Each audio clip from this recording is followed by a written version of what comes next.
Howdy doody, folks. It's me, Hydra, here with some players. Hello, players. Hello. All right, everyone. Hey. Welcome back. It's episode number 2 of Hexensnackt. Hydra's got his own channel playing in the background. There we go, that's now fixed. A couple of shout outs before today starts. There's not going to be any recap. You should just watch the previous episode. I'll do the summary as to where we're picking up from last episode, but a couple of warnings. Firstly, I've noticed some of the maps do flash a fair bit, so if you're epileptic, and I don't know how that works, but you know, it contains flashing, so that's been noted. I don't think there'll be any full frontal nudity flashing. Things may be a bit dark, so if you're young, like, talk to your parents and ask why you're listening to strangers on the internet. Amen. I don't know what I'd rate this age-wise. 15 plus? 24. Kids are pretty hard these days. Maybe in elf years it would be slightly older than Calintro. 45, I'd say. 45 for an elf. We're going to start today with a very small, what I'm going to refer to as a inconsequential minigame before we jump into things. And for this minigame, I'm going to ask each players to roll me 3 mental conditions and pick the one that they think best suits their character. Oh, cool. So, we'll start with Gaspard, the Bretonnian. If you could roll 3 mutate mentals.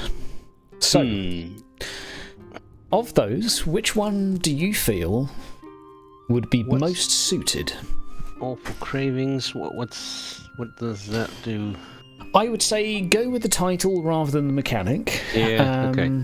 Just simply, awful cravings could be of any type of thing. It's going to be a pretty big craving, and it's probably going to be of something not particularly good for you. It could be alcohol, but it'd probably be even more indulgent. He's Bretonnian, so he's accustomed to the debaucheries of life, you know. So maybe that are the hateful impulses, but against what?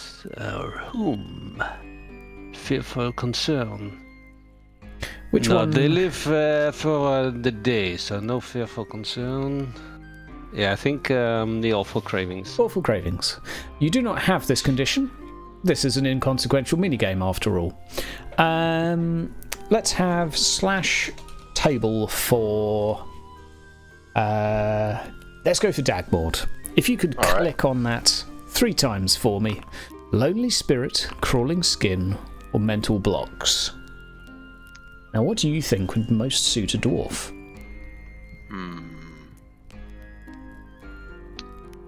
What are crawling skin and mental blocks? Crawling skin would be that it looks like you have worms under your skin. You could call it a fasciculation, but effectively your skin could crawl. It could manifest as sort of itching and writhing all over. A very uncomfortable sensation. Yeah, but only in your mind, of course. Typically. Mental block, I would say, would be extreme brain fog, freezing on the spot, not in fear, but in terms of trying to reach for information for something, or just prone to Alzheimer's. Blocking. Yeah. Okay. Or Lonely Spirit, which would be basically you dislike being alone. Okay. I think I'll go with Lonely Spirit. Lonely Spirit. Mm-hmm. An excellent choice, sir. But you do not have this mental condition. So this is an inconsequential minigame. Okay. Calendril, I am going to ask you to click on Mutate Mental 2/3 of the way down 3 times for me, please. Okay. A suspicious mind, if you are feeling particularly paranoid of what is going on around you, kind of or suited. if you like Elvis. Indeed. It's not a bad song. Not bad at all. Hollow Heart. I would say if one is feeling that you may turn callous, or you could join a compadre in lonely spirit, and that being alone is somewhat more unsettling for you. Yeah, this is really turning into Brokeback Mountain. Suspicious mind. Suspicious mind. An He's quite a excellent. paranoid elf. Okay, suspicious mind. Elf. Noted. However, I don't need to make a note because this is inconsequential, as it's the inconsequential minigame. Gentlemen, we now return to our session where a large dog named Sheriff had just burst outside of the door, followed by, or preceded by, a command by its owner. As his niece has gone missing, rushing down the stairs to follow, as all four of you go to leave the tavern, is Judith and a young boy who you have yet to be acquainted with. And as Halman turns to leave and step outside with you, as you have already committed to joining him in his search for his family member, what I told you before no longer holds true. We are not safe. Somebody disturbed who was put to rest. With that, they disturbed my ward. Calrential makes a sneering look at Dagmord. Because it raises an eyebrow, like, explain yourself. I give a glance over from the elf over to Halman, and I ask, what do you mean it was put to rest? What ward? We do not have time to go through the details. Suffice to say, the spirits of Hexensnackt are now free to terrorize us. Your soul will be forever marked by leaving this house. Oh, hell. Do not stay outside any longer than it takes to boil a stew, or you will not be welcome back. As he reaches for a piece of wood, presumably to seal the door behind you. You ain't coming to look for your own daughter, or for your own niece? Oh no, I'm going. And one of you's coming with me. We're not walking around as four. We'll split up. I'll go with you if no one else will. Well, this is your mess. I would imagine you'd have to go with him. We had to get wood. We can't go freezing to death in here. I was hoping I'd get the slow one. You'll be easier to shoot. He has his rifle cocked over his arm. Meanwhile, in the distance, Gaspard poking out the door. Trees are shaking. Bushes are writhing as a large hound is rummaging through like an excited dog in a wheat field. Although this dog has more of an aggressive growl to it. The occasional bird goes flying free. Right. Best split up then. I'll go look at the barn. Mr. Dwarf, you'll be with me. Right. Let's go. If you go outside, I'm taking something warmer than my own coat. There must be some fur thing lying on a bench somewhere, or a seat, as things used to. He grabs the rug from the floor. Sure, something like that. Yeah, puts it on like a poncho. Take this, if you need it. And Judith, mark the windows. She's loose. Steps outside. Let's go first to Gaspard and Calrential. Halman and Dagmord head left, outside and around the building toward the warehouse. There is something different as you're outside now. Something uncomfortable, a very soft, subtle whispering in the wind. It is very, very uncomfortable.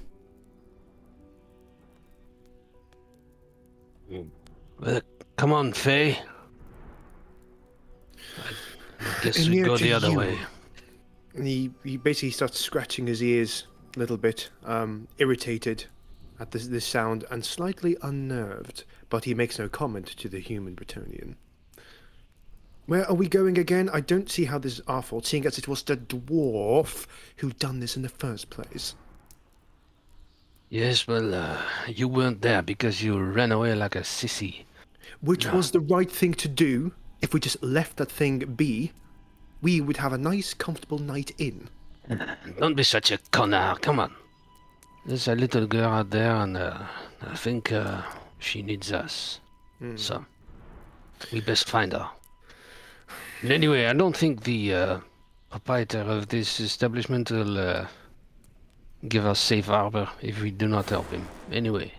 I know. Well, where are we looking? They went this way, so we will go that way. All right, I'll go that way with Gaspard, whichever that way is. the opposite way of the others. I forgot if it was. Okay, Yeah, so yeah. they've effectively gone that way, and you will go this way. Yeah. Okay.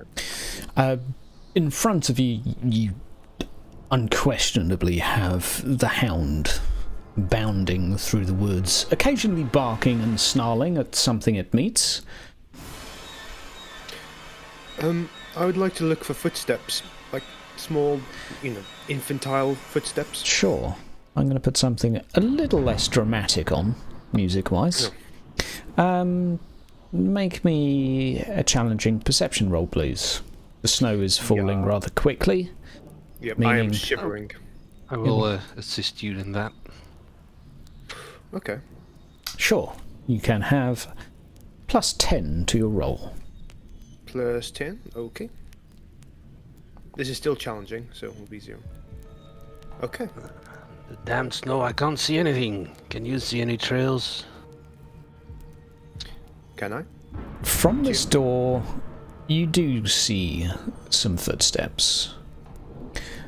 They're initially footsteps, though not from the front door. They look like they may have initially been from the balcony up top.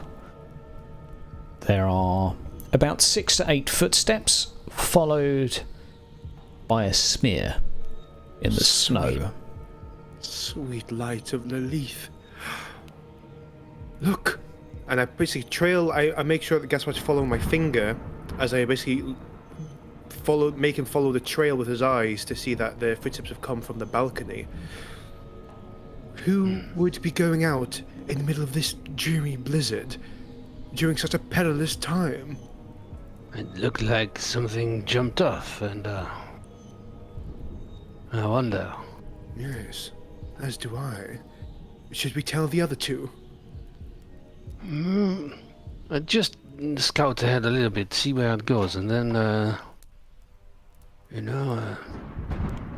not too far, but gather a little bit more information, eh?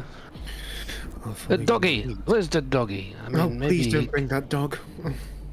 Dogs have a good sense of, how do you say, smell. That one is more beast, feral beast than dog, but I'll leave it in your capable hands. 2 further details. 1. On the wood, the base of the balcony, there is a small amount of blood. 2. After the footsteps, the smear becomes 2 lines, as if the feet were then dragged for a period, at which point the smears end completely, and there is nothing. Calentral visibly shivers, not from the cold, but from this sudden sight. And tries to get his hand to lean on a nearby branch. Gaspard, look. Nobody left this place. Somebody was kidnapped. The girl? She was kidnapped? It looks like... Is that blood? Yes, it is. Oh. We must be quick.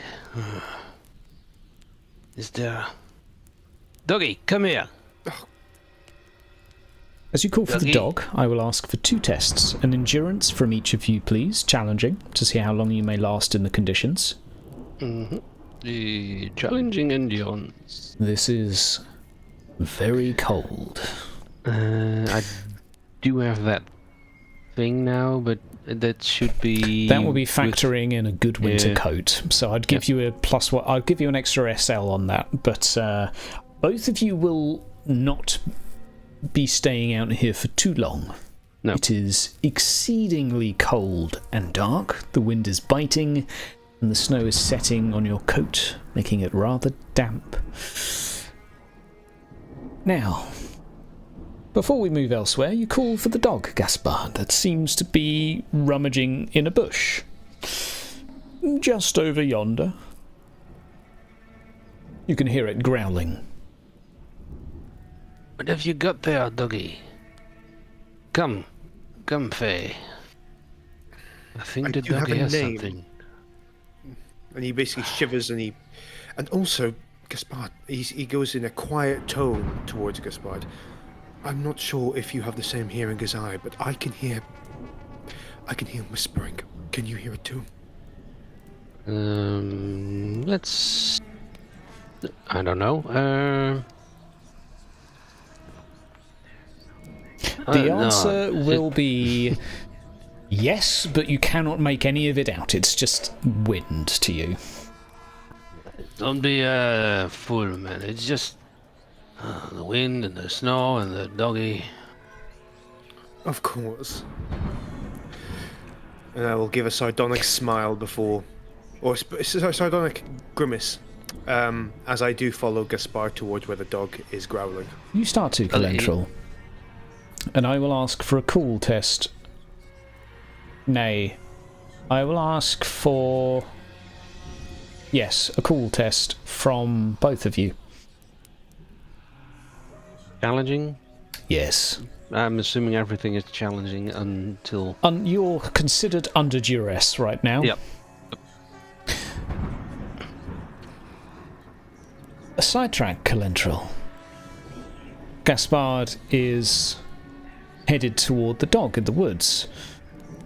Seems to have perhaps caught something, but something has caught your attention. A fresh footstep. Adjacent to the ones that you were following, appears in the snow in front of you. Followed by another. And another. It seems to be drawing for you. And intriguing.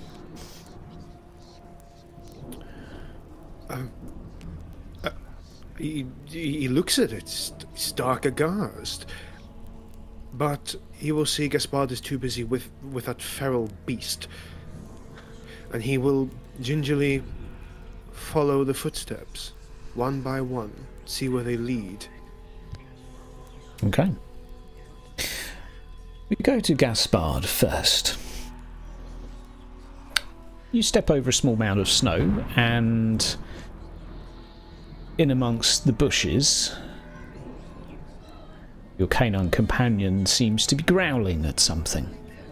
A tree, or whatever is behind it.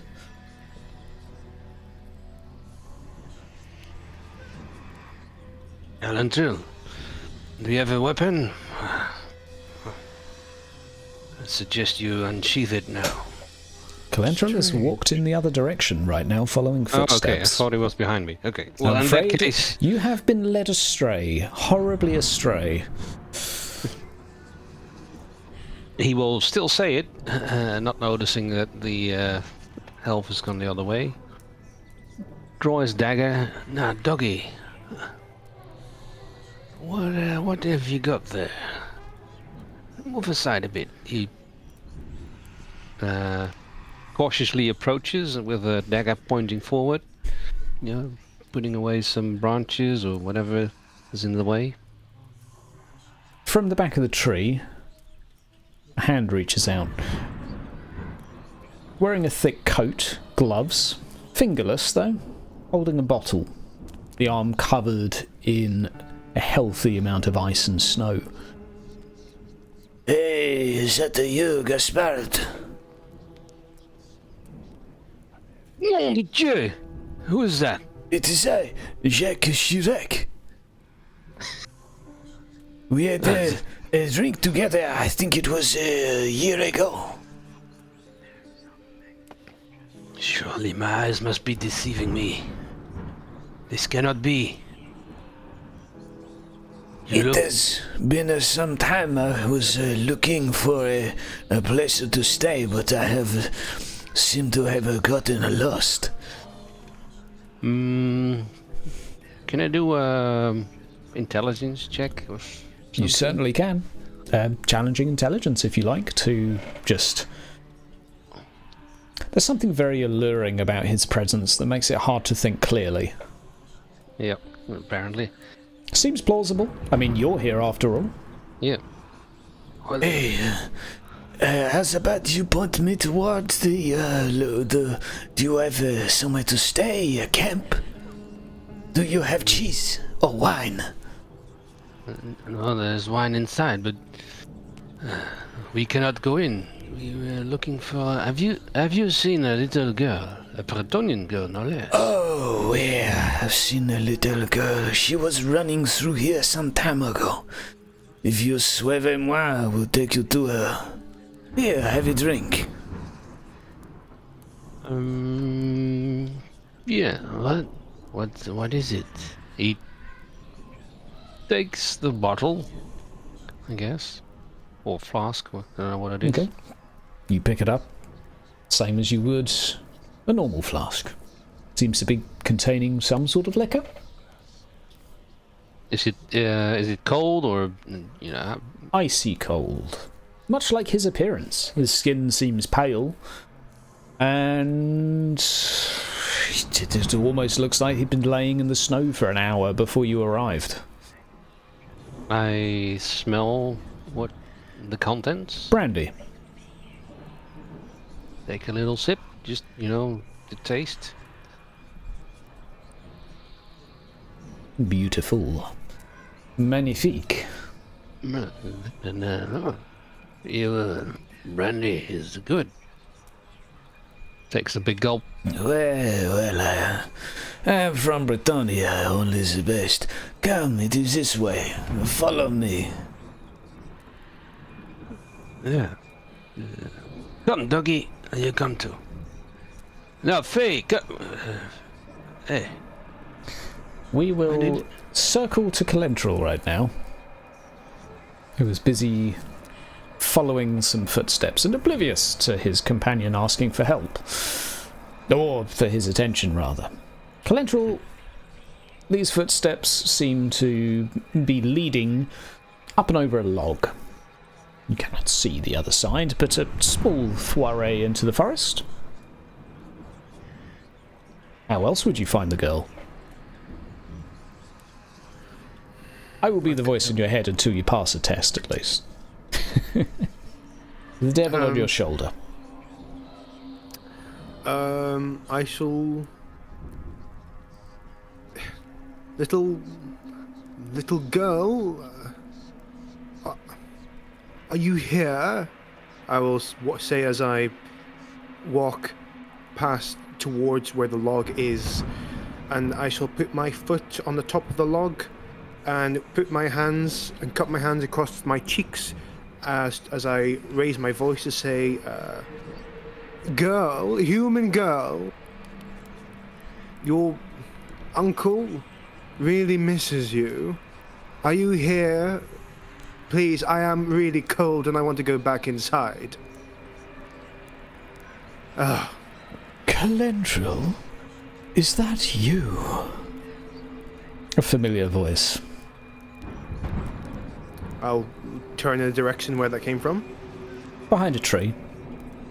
I shall look. Who is that?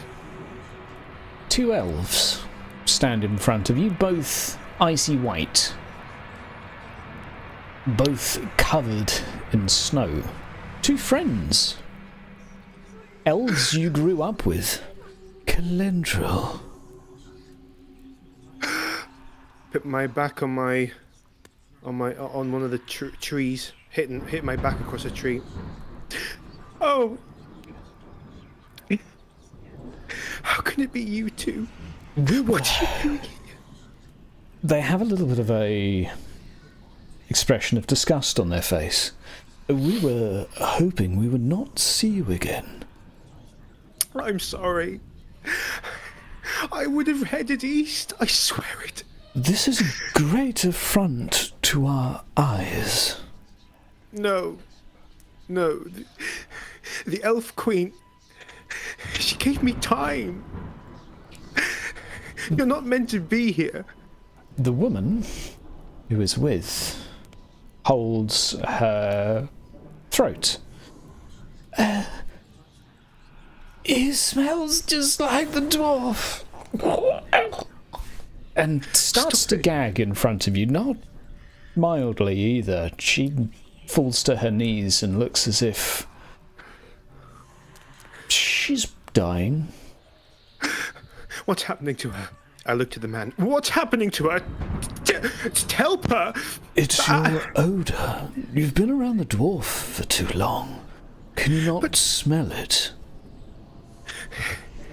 And I kind of see reason. How do you know I'm with a dwarf?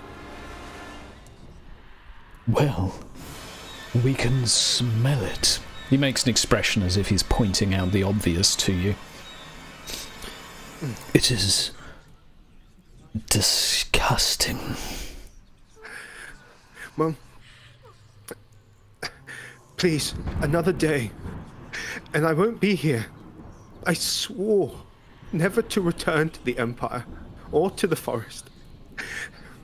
Good. I'm not meant to have the hunt now. Leave me be, please. And I kind of go to my back and slide down to the base of the tree. Let me go. Do not forget, Calendro. Dwarves are very close to gnomes, and we do know how they like to steal children. What? What? What do you mean? No, you're talking nonsense. The dwarf has been with me, well, for long enough, but long enough to know that he wouldn't do that. We will return to you in a moment.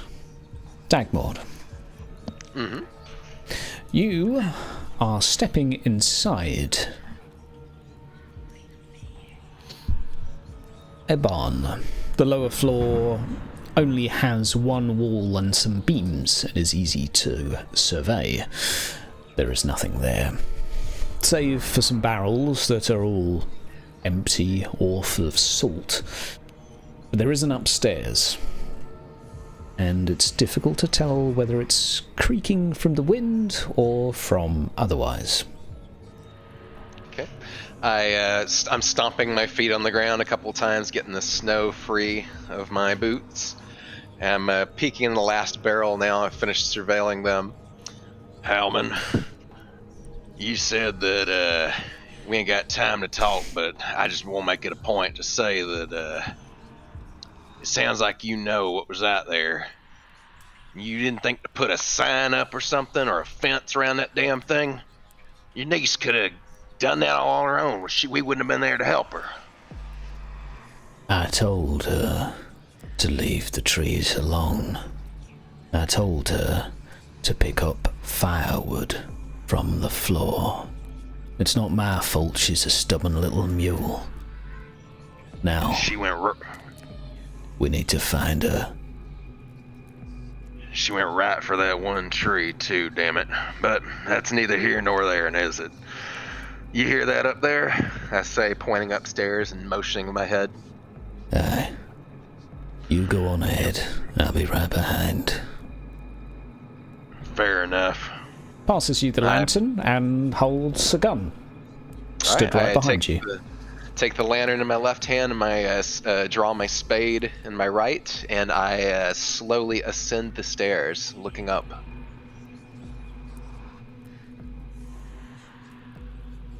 Okay. All seems to be quiet inside, but as you peep in, there is no shortage of places to hide. Barrels and crates galore. Lots of nooks and crannies for someone or something to hide in.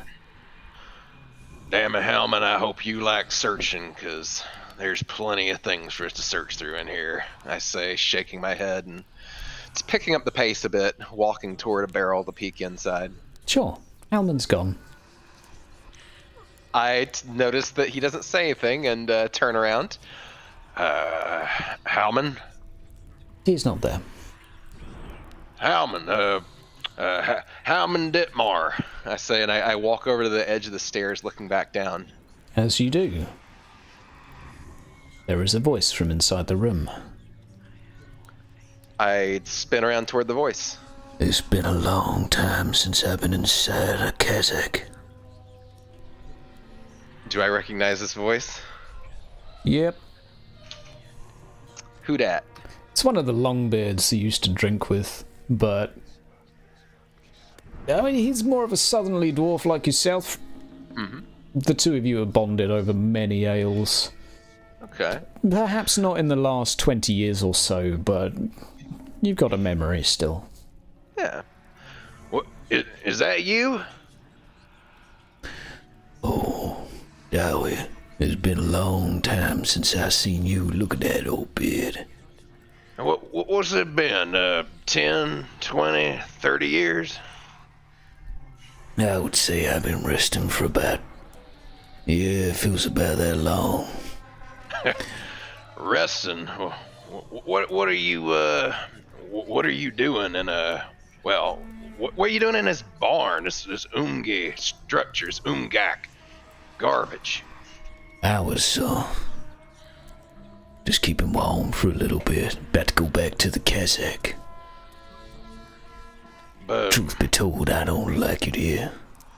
Gives you a little sniff. Anybody ever tell you you smell a little bit like an ungie? well, only 'cause I've been up here too damn long. I can't wait to get back down in Carrick as soon as possible. These damn Umgi and the Elgi. Did you know that some damn noble got it in his mind to play some kind of a little joke on me and pair me up with a damn Elgi as my guide? Paired you up with a damn Elgi? I tell you what. I had an uncle, Fakri. He went to sleep in a tavern once. Told him not to leave the cassock. There was an elf in there. Guess what? He woke up and his bed was gone. The world. That ain't what important right now. Look at me. I look him in the eye. Stares you straight in the eye. You're awful big for a dowie. Look at you. It's fair to say you're about 8 inches taller than him. Oh, I look down and I blink a few times and what the? So do I remember him being shorter than me before? Make an intelligence roll challenging. Okay.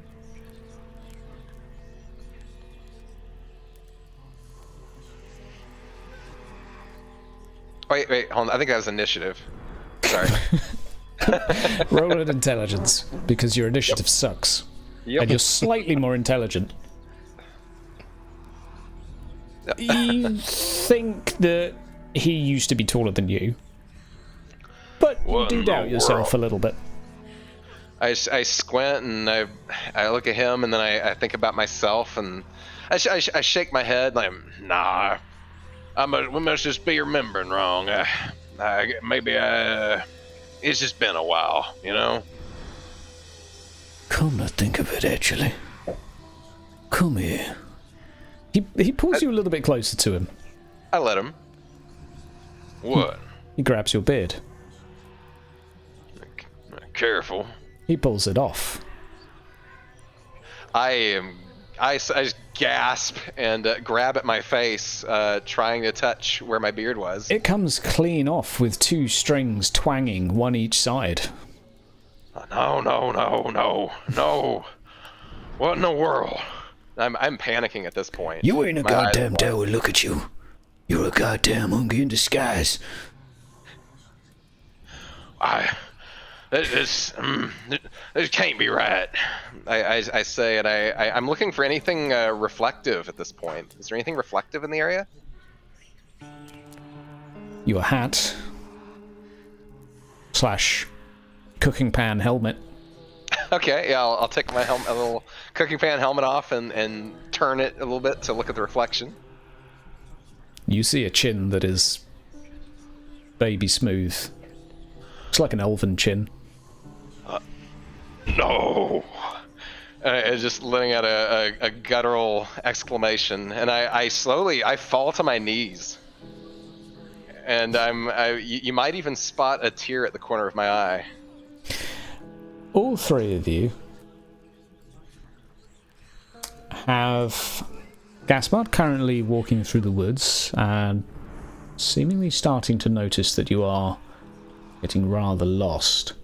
Calentril using on one of your former childhood friends choking to death, and Dagmar having the dwarven equivalent dream of your teeth falling out, but something far more valuable.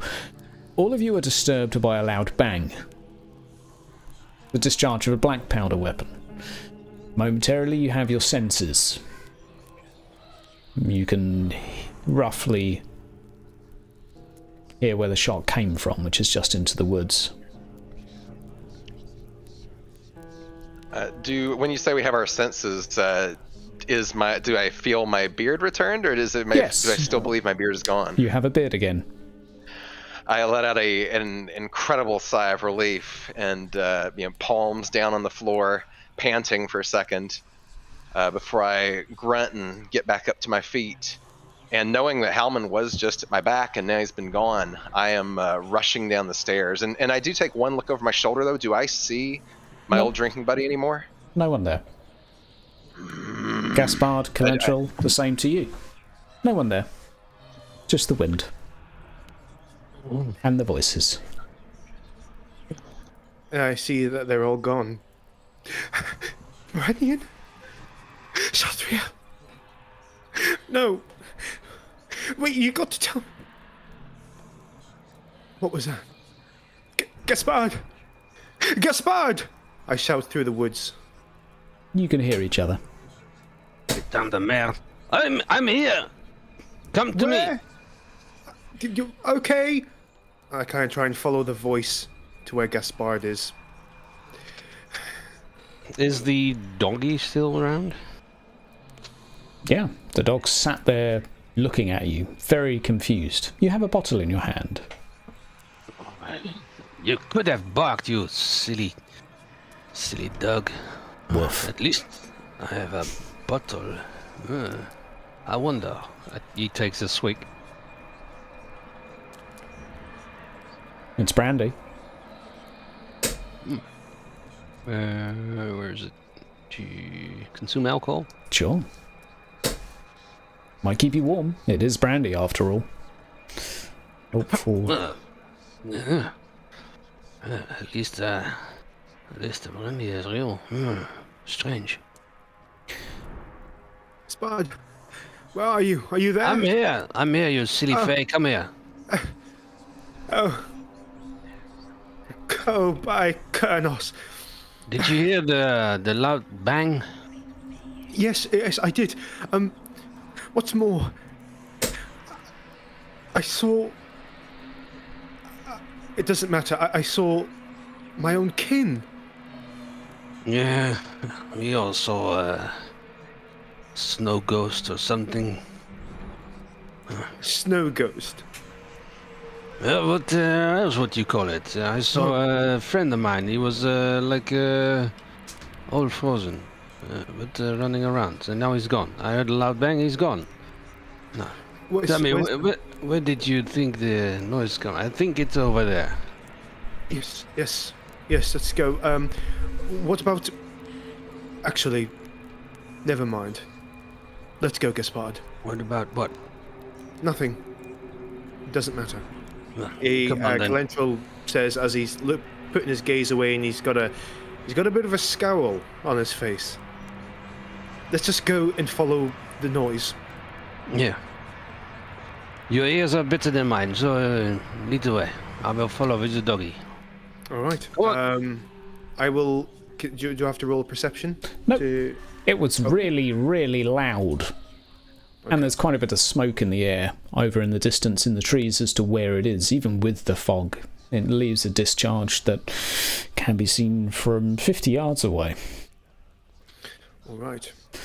It takes a couple of moments for you to catch up with a dwarf and a gentleman who are talking. Dwarf, you have a 10-second head start. I figured you'd be lost. Yeah, and as I'm approaching, I am just stroking my beard, kind of like the old kung fu master on Kill Bill, just caressing my beard wildly, just like glad to have it back, but kind of paranoid too. Toss it to the side when you get angry. Yes. And what happened to you? You were right at my back and then you were gone. I went to go look elsewhere. I've not had any luck. You should have said something. We shouldn't be alone out here. Ain't No. safe. That's why I fired the gun. Gaspard and Galentrel join in. Am I right in assuming you have not found her? No other human except this one. Points his finger to Gaspard. No, I have not. But we have found something. I think your little girl was kidnapped. We saw that she'd been dragged out from the balcony. There was blood. It seems there was another set of footsteps as well. Was there not somebody else in that house other than the people that we saw? The one who would have kidnapped her. She will have been taken by the witch. The witch, I forgot. Indeed, and we best hurry because she ate the last child she was left alone with rather quickly. How do you know that? I found the child. Do I believe him? Make an intuition roll. I'm just raising my eyebrow, ready to press X to doubt. When what was it again, this? sorry? I ask. What was it again? Intuition challenging. Intuition, okay. And I'm just asking when it happened.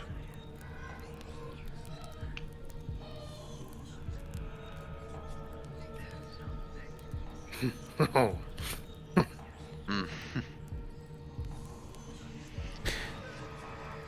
It's hard to tell. I do not I'll have take your time word for for it. questions. But rest assured, we need to find her. Now think. Or we could just run around in the woods for a little bit and see what happens. Well, there was the footsteps. I saw the footsteps near the woods, near the base of the woods. We can go back there and follow the footsteps. That And there was does also blood. sound reasonable. Aye. There was also some blood on the balcony. And it looked like someone jumped from the balcony and then fell or was dragged. Takes 20 seconds to go to where the footsteps are, and the smears where it seems someone was dragged, which then leads to blank snow in the direction of the woods. This is the work of a witch. They do not leave footsteps. She That carried was- her, huh? Aye. They do float after all.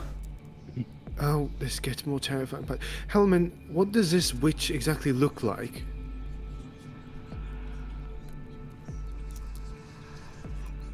Ain't that wooden thing we saw, is it?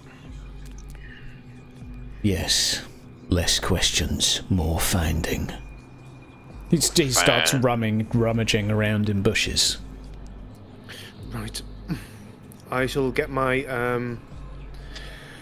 I will get my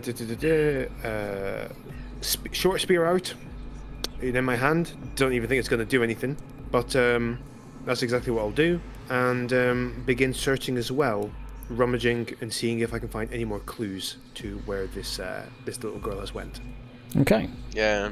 Do we see any, I don't know, like blood drops on the ground or any tree branches broken on the way or anything?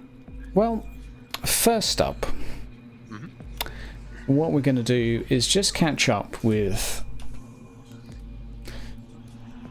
this little thing that Hydra likes to call corruption. We're just going to go ahead and all click that, please. Okay. Because you are stood outside on Hexensnackt. Is it endurance or cool? Cool, please. It's all the cool. Just one challenging? time. It is challenging. Okay. I'll give Gaspard maybe a bonus 5 after the event, which passed anyway, fortunately. Oh my god. Poor Calentral Oh god, I'm so close. is even closer. Rerolls are available. Sorry, reroll is available, Mr. Elf. Nah, I'm gonna keep it. Marvellous. Calentral, you feel a growing sensation inside. You do not trust many of the people around you right now. Information's being kept from you. There are maybe even lies entwined in this. And you are very aware. I will, while searching, I'll be looking at everyone else from behind my back. Like as I'm crouched down, you know, a slight glance, making sure my long hair can conceal me as I turn around.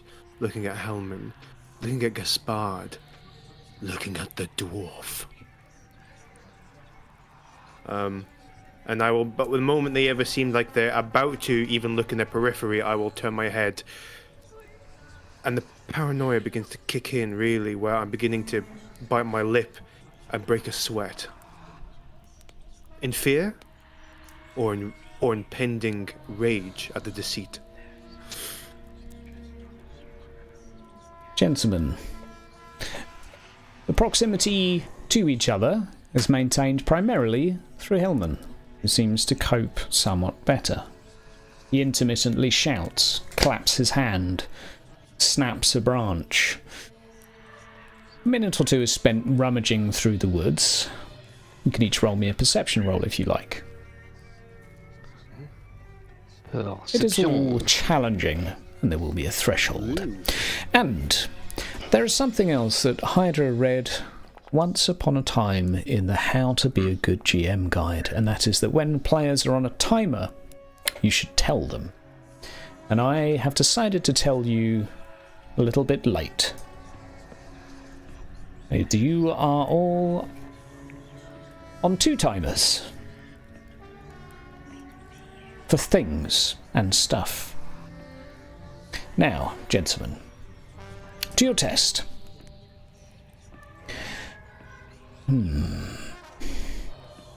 Calentral, your elven eyes are more keen than ever right now, with sufficient reason to be.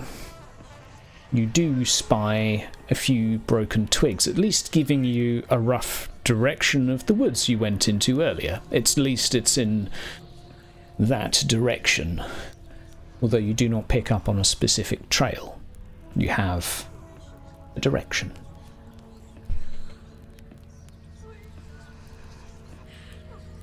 All of you.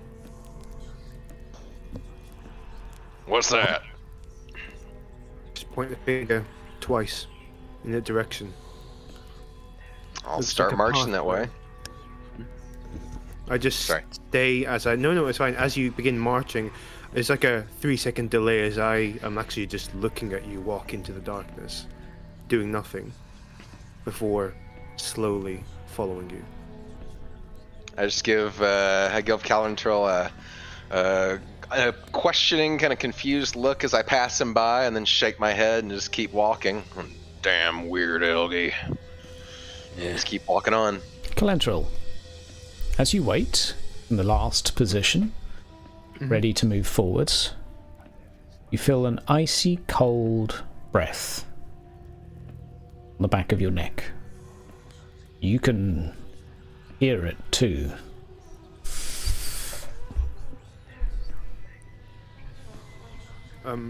I will turn my head, and I will grip my short spear. There's nothing there.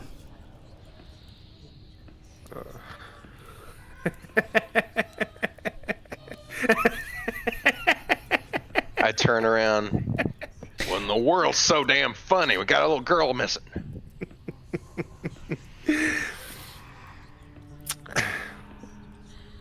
I just look down. I She look couldn't just find a more perfect punishment. damn I Elgie. wear my manners. Let's keep going forward. And I will Let's. usher a palm for Dagmar to continue going forward as I dart around behind me to see if there was anything in the darkness, feeling my punishment. I look a bit more disgusted at the Elgie than usual before I turn and proceed going in the direction that he'd indicated. If ever the knights need more proof that the Fae are insane, just look at him. Agreed. Come on. Try to focus, Mr. Elf. We need your eyes. I'll just look at him and nod, but say nothing. As I continue then looking left and right in the darkness. As he turns to move in the direction that you had signalled, there stood behind him, in the midst of a flash of lightning, you see a flicker of this figure reaching towards you. For that brief split second that the ground is illuminated by the lightning before it disappears. To me, do I see that? Yes. And that was behind Hellman. Yes. Fear test, please. Cool. Fear test. I don't have fear. Cool. Cool. Oh, cool. Yeah. Sorry.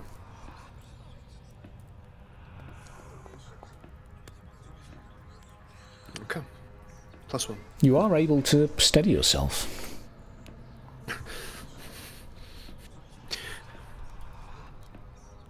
I make no note of it. I'm about to, but I bite my lip. And I continue forward. Okay. Who's leading the way? I would be in the front unless Halman is taking the point. Either one. Okay. You, Master Dwarf, as you step past a tree to your right-hand side, in the peripheral of your vision, you catch a very quick glimpse of a face. The same as Calentrell, for a brief moment illuminated by your side. In your peripheral vision is this charred figure reaching for you, its hand maybe inches from your face. I will ask for a cool test, please. Yes, sir. Challenging as always.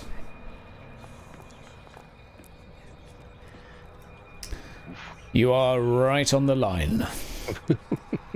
Right on the line.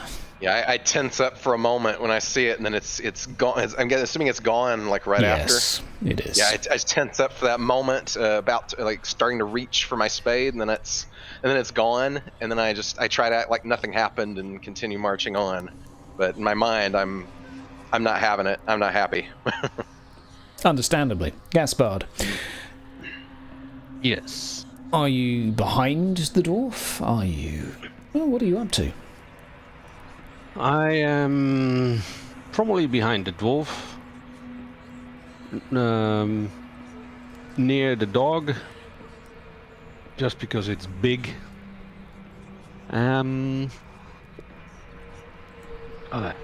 Just it's snow. At least you stunty little dwarf, you plow a trail for me, so it's slightly easier going there. Yeah, laugh it up, Umgi. You're used to being knee deep in whatever, but only because your knees are so low. So I thought it would come naturally to you. I know you're poking fun, but what's true is true. Can you see anything?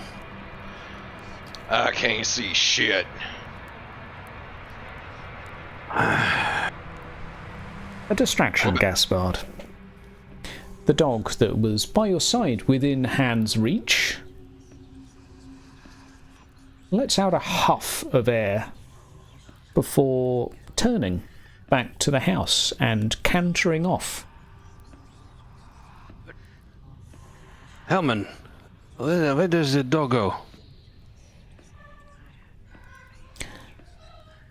Sheriff unfortunately hates beastmen, but is terrified of witches. We're probably getting close. Would assume so. Hellman is walking forward at this point with Bagmore. Gaspard, as you turn around, there in your face for a brief moment, but a couple of inches from you is this figure, reaching out towards you with charred hands, looking like they may just crumble. I will ask for a cool test. Yep. Go away! You... what was that? Foul witchcraft. Surely. I've heard of the Ice Queens and their magics. Are you sure it's not one of them? No. This is a witch. Now, we must be getting close if you've seen her. You're nearly at the point where the tree was. You've been heading in that direction. And you arrive, now dogless.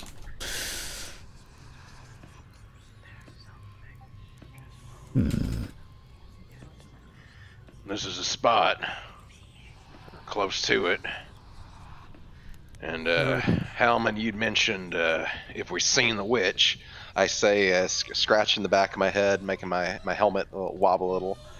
I gotta confess, I did see her for a moment, and then she was gone. Aye.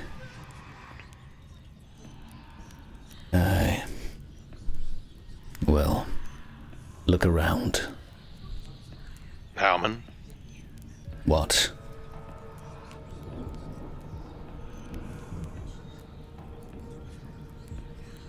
Yes, Master Dwarf. yeah, I seen her. I know. It means we're close. She's trying to spook you. We need to be faster, because while we're talking, my niece is likely being eaten. He looks at you with a look of, we're hurrying up. And starts to look around. For a second. I look a bit guilty for a second, and I hop to it and help start assisting. Okay. We are just fiddling with maps at the moment. There we go.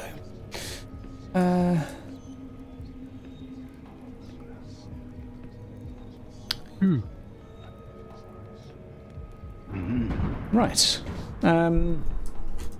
Howland is searching off over in around the area. I'm searching as well. I'm searching through the trees, really. See how far my eyes can really show me what's what. Okay, over in the distance. Challenging perception for me, please. And I'm just searching any grass, any bushes and things, anything close to the ground since I'm a Dowie. Calendril, you do not see anything around, but we will return to you in just a moment. What are Gaspard and Dagmord doing? We are at the tree where it all happened, right? Yes. Yeah, he's looking.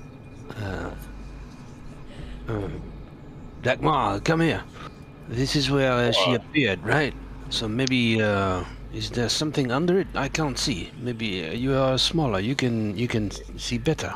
Yeah, I'll walk over. I've still got. I'm probably still holding on to the lantern that Hellman handed me when he abandoned me. Yep. So I'm like, yeah, I got this lantern. Let me take a peek. I walk up to where the uprooted tree is, and hold the lantern down close over it and look in. Is there anything? It looks like a lot of twigs, shrubbery, ash, vine and root. However, Calendril, while looking, you could hear breathing. It's coming from there, beneath your feet, to your side slightly, under the tree that had been felled. I look down, slowly, eyes first, glancing before my head tilts down. You can hear the breathing from there, but you do not see where it is coming from. Here! Here! Down here! We just look, there's nothing there. I ignore Dagmor's comment as I basically get down on my knees and I basically put my ear to the ground. Does it sound like a girl breathing? Yes. Very softly and very faintly. She's been buried! Damn you, she's been buried! At first I look like I don't believe him, but then I quickly pull out my spade and say, "You better be right, Elgie." And I run over and I will start kind of shallowly digging The with moment my spade. the spade touches the ground, you have another hand on it from Hellman. Get on your hands and knees. If that spade touches my knees, I will shove it right up your doughy ass. And he gets on his hands and knee very awkwardly as one of his legs doesn't bend and begins to basically doggy style, doggy paddle, try and rip as much dirt out as possible. I will assist with my hands then. I'm going to ask for some tests, gentlemen. I'm not going to dig because I see that, you know, they're doing it. I'm actually just going to look. I will still be on my knees, but I'm just going to look around me just to see if anyone is around here so we don't get ambushed. Sure. What do you want us to roll for the digging? What would you Athletics like to roll? How crude would you like to be? I can think of a few things. Either strength or outdoor survival, maybe? Digging a hole? I would allow I don't either, know. or dex, if you feel that it is intricate enough for you to sort of try to do delicately. I think it depends on your approach to the matter. Outdoor survival could certainly be utilised. It's like a fire pit, you know, I don't know. Yeah. I think that's we're outdoors. Quickly light a fire, but it would be the knowledge of where to put your hand in the dirt so you don't sort of shred it open on a rock, for example. Yes, and throw branches away and stuff like that. Yeah, I'll do that. Outdoor survival. Yeah, for me, I think given the spade to anus warning that I was given, I'm going to go with a dex roll. Okay. Be careful about it. I Okay. am going to Is it reroll. challenging? Yeah, yes, challenging. Okay. Ooh. A very good effort from the two of you. Meanwhile, a contribution from... I'll go with the physical athletics. It is difficult when you've got one leg to maneuver yourself on the ground. He contributes, but some of the dirt he's trying to pull out falls back in. Calentril, meanwhile, you are surveying your surroundings, and you clock a branch that captures your interest. It looks unnatural, to say the least, but as it is illuminated by the storm and the lightning, you realise it is not a branch. It is your figurine still, which flashes perhaps 20 yards away, reaching toward... It is my what, sorry? the witch. No, I don't even say anything. I basically dip my short spear out. She's here! Oh, she's here! I know. And you can defend us, Master Elf, for we are busy. Fat chance of that. Enough! I'll show you! I'll show you all. By Cain, I'll show you all! And I will take my my short spear out. And just walk really gingerly. She's 20 yards away. I'll Yes. go three yards towards her. She was only illuminated momentarily, though. Now it looks again like a branch, but it's too dark to tell the details. I will basically going like 360 style, just basically my short spear out. I will be Yeah. and I'll be muttering to myself in Elven. Basically, it sounds like a bit of a prayer, as it were. And he is trembling, but more with rage at the sudden scorn of this dwarf and his words. Dagmord, meanwhile, you have a hand in your hand. It is very, very cold. Yeah, I'm gonna take hold of it and reach my other hand in deeper to see if I can grab around the arm or the wrist, forearm hopefully, and pull if I can. Gaspard, you've reached some hair. It seems to be attached to a head still. Yep. Same as Dagmar. Yeah, reach under it. She is cold, icy to the touch, but amazingly, there is still some warmth left from her. As you are pulling Dagmar, you have a real trial to try and pull her out, as vines are almost wrapped around her. The roots of this tree have bound themselves around her arms, her legs.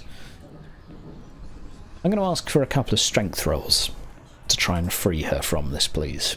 You could try and be more dexterous with a knife or something if you have another idea, or well, let's see what you come up with. Yeah, I guess I'll try my my spade and say I'll look at Helm and say we found her. She's cutting the roots free. So you won't think I'm trying to randomly stab her. And go out with the dex. What's the difficulty on that? We now have 3 of you. We're going to step up to average because you have plants in your hand and they're relatively easy to break. Okay. Oof.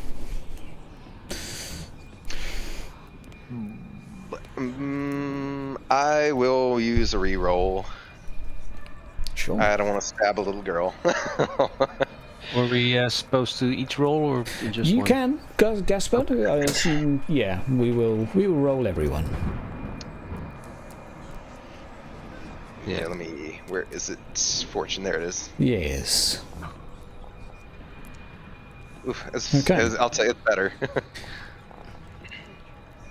That may just save the day, Gaspard, as you manage to get a good hold, hand under either shoulder and onto the side of her ribcage, and are able to pull, noticing a real struggle to get her left ankle out, which is bound up particularly tight. The roots still wrapped around are severed by Hellman with his knife once you've pulled her largely out. Meanwhile, Calendril stood above and a few yards away is circling with his spear, shouting obscenities, it sounds like, in some dainty tongue.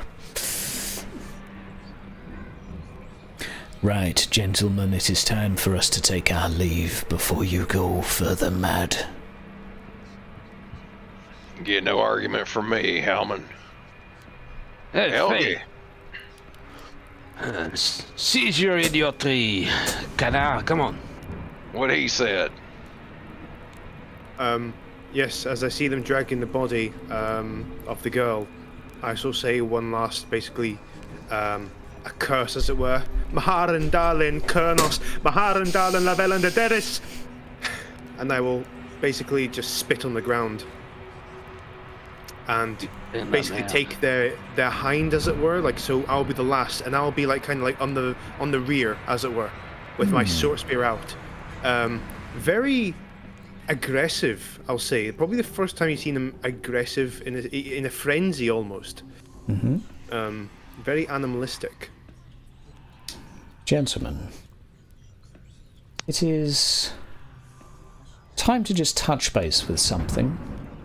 It's that little mechanic I like to call corruption.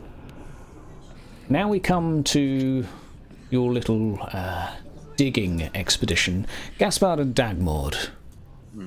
A resist cool, please. We will break you. I will roll. You both appear to be unbreakable. What's this, though? But there is still time. I do gain corruption. But... You do gain anyway. But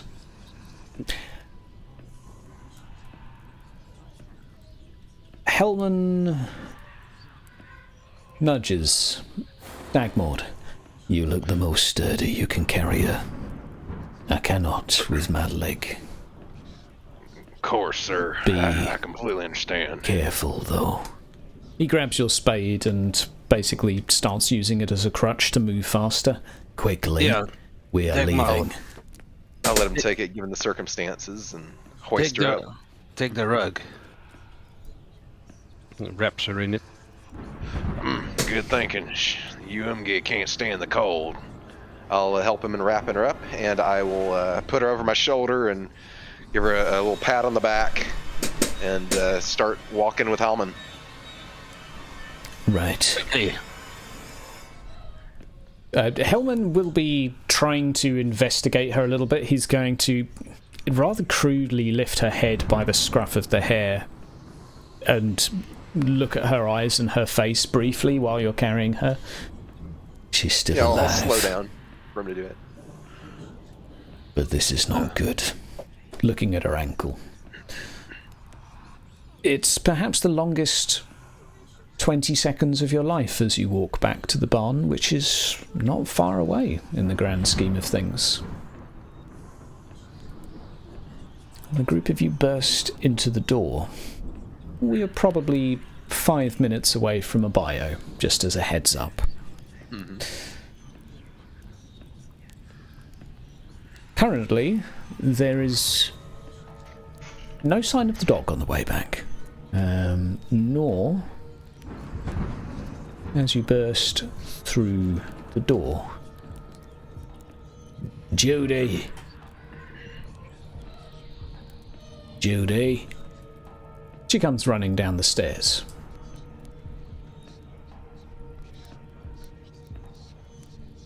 Lay her down on the table.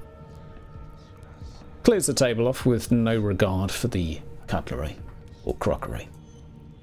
Some of it shattering.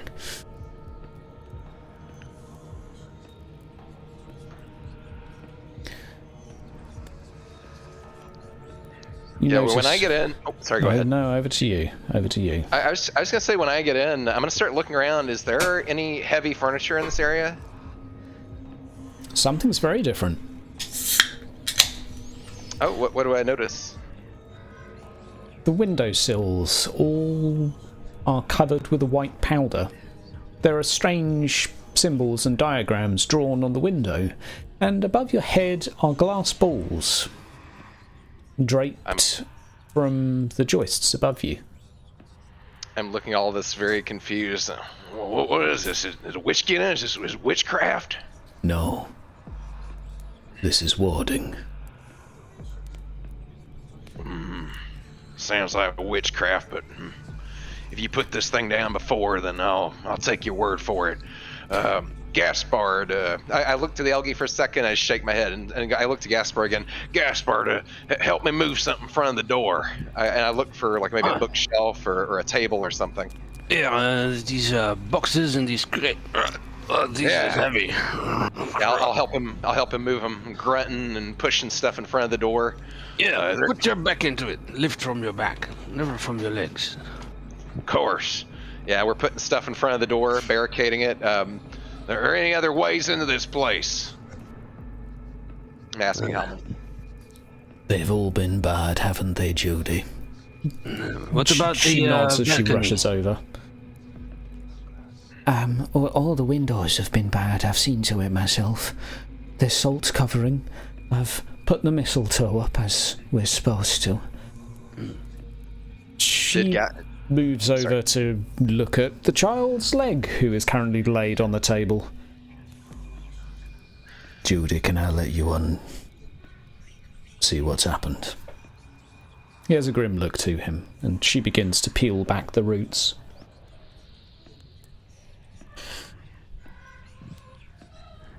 It looks like it's going to take a minute. Is there a chimney in this room? Yes, there is.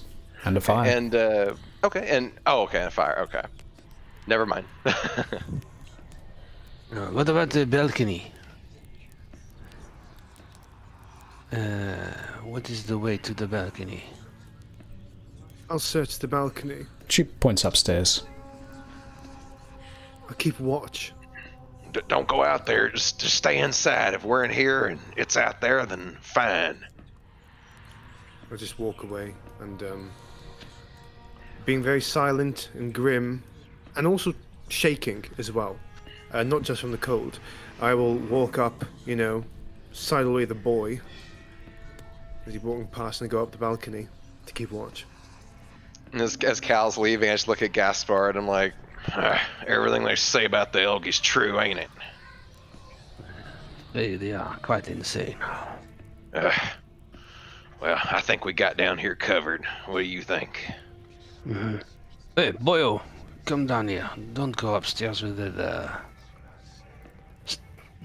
disturbed figure.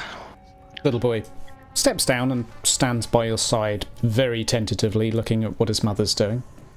There's strength in numbers. And also, while I know Hellman took my spade, if he's still using it, is there anything else in the room that I could use as a weapon if worst came to worst? Chair, lots of cutlery, knives.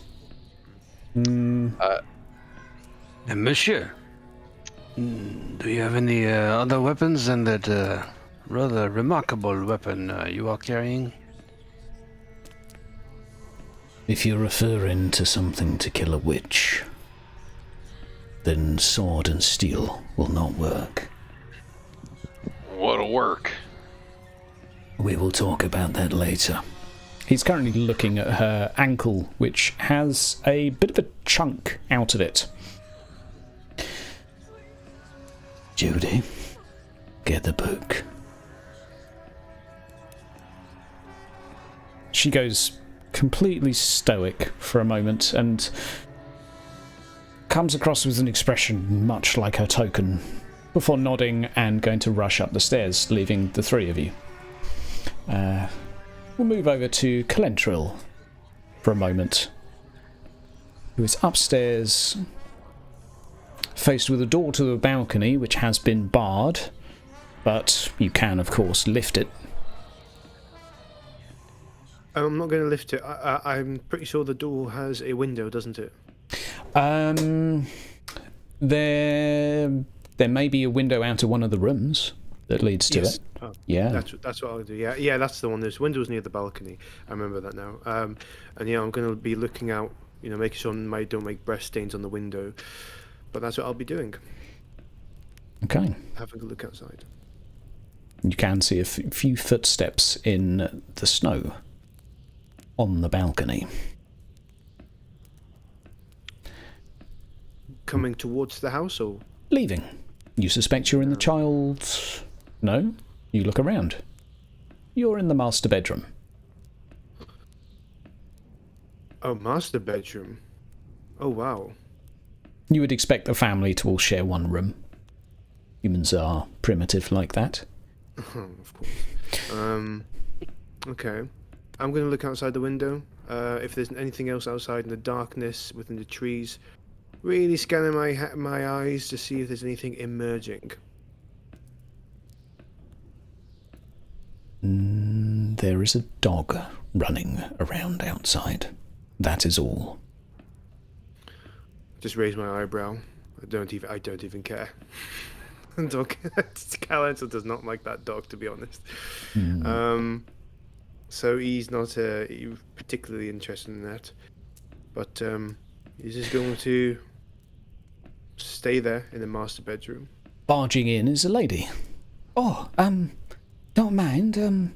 I just need to get something. Then get it.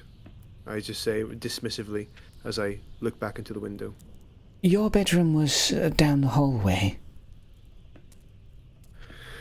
I tiringly look behind me. We're searching for this witch. Oh, well. Good luck to you. She grabs a large leather-bound book, holds it tightly to her chest and rushes downstairs, as well as a satchel. A brown, medical-looking bag. I'll take note of it, but I'm going to actually have a search through all the rooms. That's what I'm going to do. Okay.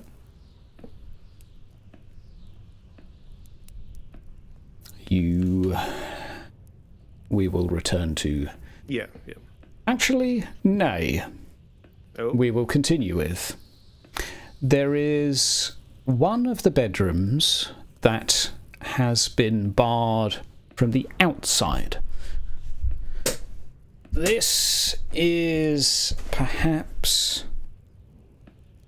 the room that faced the front of the building that you had seen when you first arrived.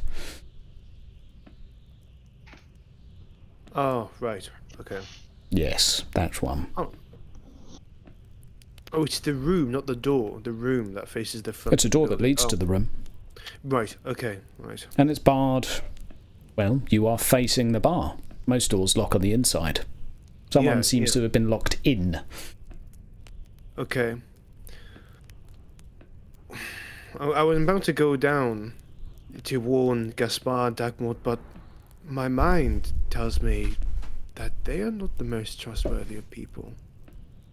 No, I don't trust them. They've brought me here. I'm to be punished by them. That is what my mind says. And I will basically put my fists, like my hand put upside down with my fists and just knock on the door 3 times. Dum dum dum. There is a rocking inside the room.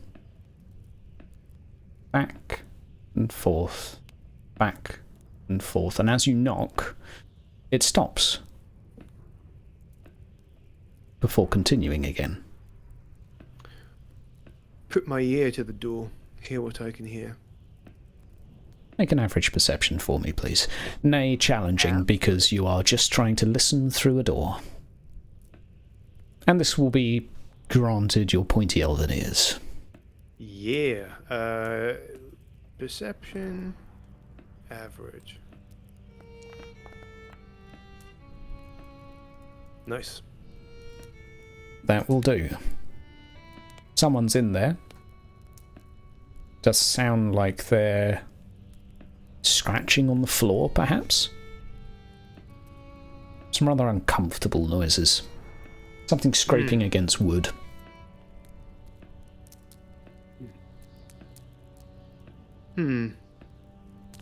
Alright.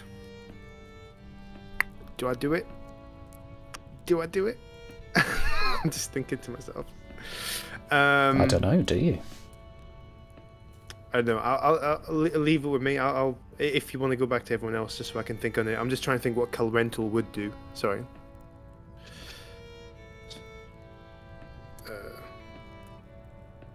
So you might have to skip me because I can't think of anything at the moment. No problem. We will return. Meanwhile, Judith has come downstairs with a book that she lays down on the table alongside what looks to be a surgeon's bag, mixed in with other implements. Judy, she's been bitten.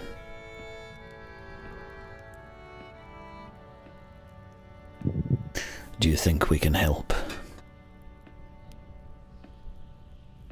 She doesn't say anything but nods. Bitten? Bitten by what? I would presume the witch that buried her. A witch that bites? She was known to eat children. Realising his son is there and not realising he had snuck downstairs. Upstairs now. To your bedroom. We'll call you when we're done. Play with your toys. We do Just not. stay clear of that Elgie. He's weird. Yep. Where did the soothsayer go? The fortune teller. He looks around him.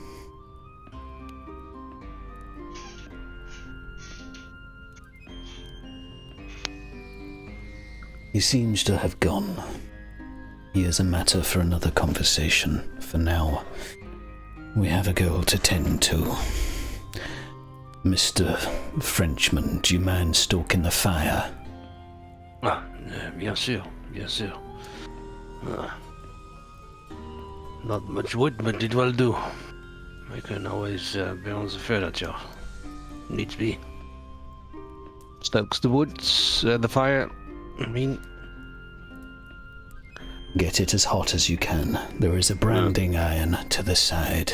I need it red. oh. Yeah, I see. Oh. I see. Right. Are witches venomous? I asked Common. Take a look at the wound and you tell me. I'll lean in and take a peek at the wound. Does it just look weird or Yes, just bloody? the veins around it are all black. I wince and withdraw. Oh, that is venomous. You got something in that bag there that'll help that? I do, and I'm going to need your help. It's been a while since we have done this. My help? I ain't got much in the way of healing expertise. I'm a prospector. Then hold her down. Unless you want to be holding the branding iron. I suppose you may be used to one, being a dwarf. I'll think about that for a second. I don't know, it probably ought to be you being the one doing it. She being your kin and all. I will be busy. Are you helping Busy. me or not?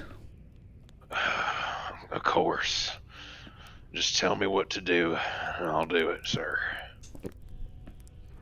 Mr. Frenchman, do you know how to hold an iron?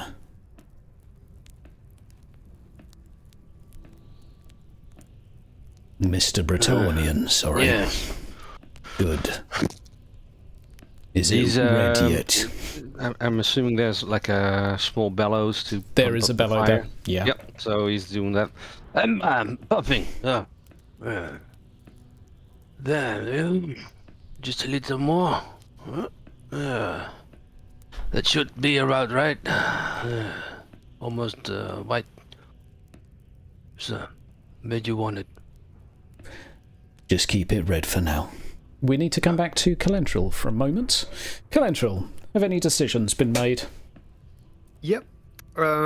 So he's not going to bother asking the little human as he toddles by, because he knows some of these children know less than actual adults. So he'll go downstairs. He sees that they're all busy healing the girl. He doesn't want to disturb them. Although the woman, is she doing anything? Say that one more time, sorry. Is the woman doing apologies. anything? No, She's problem. run back downstairs. But is she helping out? With Yes, she's preparing some bandages and what looks to be a poultice. Have you come back downstairs at this point? I've just halfway downstairs. Halfway. In that case, Helmin will see you. Elf, I need you. I just stand there. looking at them. Please, sir, it is for my niece. Maybe Gaspard could help. You I will say. be. We all will be. I will walk down. I need slowly, and you, then- Master Elf, if you may, to stand here and hold her by the shoulders, or she will not enjoy what is to come. Very well. I shall go hold on to her shoulders firmly as I can. Master Dwarf, if you may hold the leg as firmly as you can. Here. Points you to the thigh. I reach over and take hold of her where he pointed and hold her down. Judith, are you ready? She nods. Mr. Bretonia, if you could stand there. Points you towards the end of the table. Oh, oui. On my mark. 1, 2. And on that note, he lifts a very large axe into the air with one hand. And we will have a 5-minute bio. Where he descends the axe into the elf skull. Such would be the perfect ending. Such would be the perfect ending. All right. We'll see you in 5 minutes, guys. Thank you for bearing with us for the first, perhaps elongated third, perhaps half. Who knows? We'll find out. So, see you in 5 minutes. See you in 5. Okay. So now.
Welcome back, ladies and gentlemen.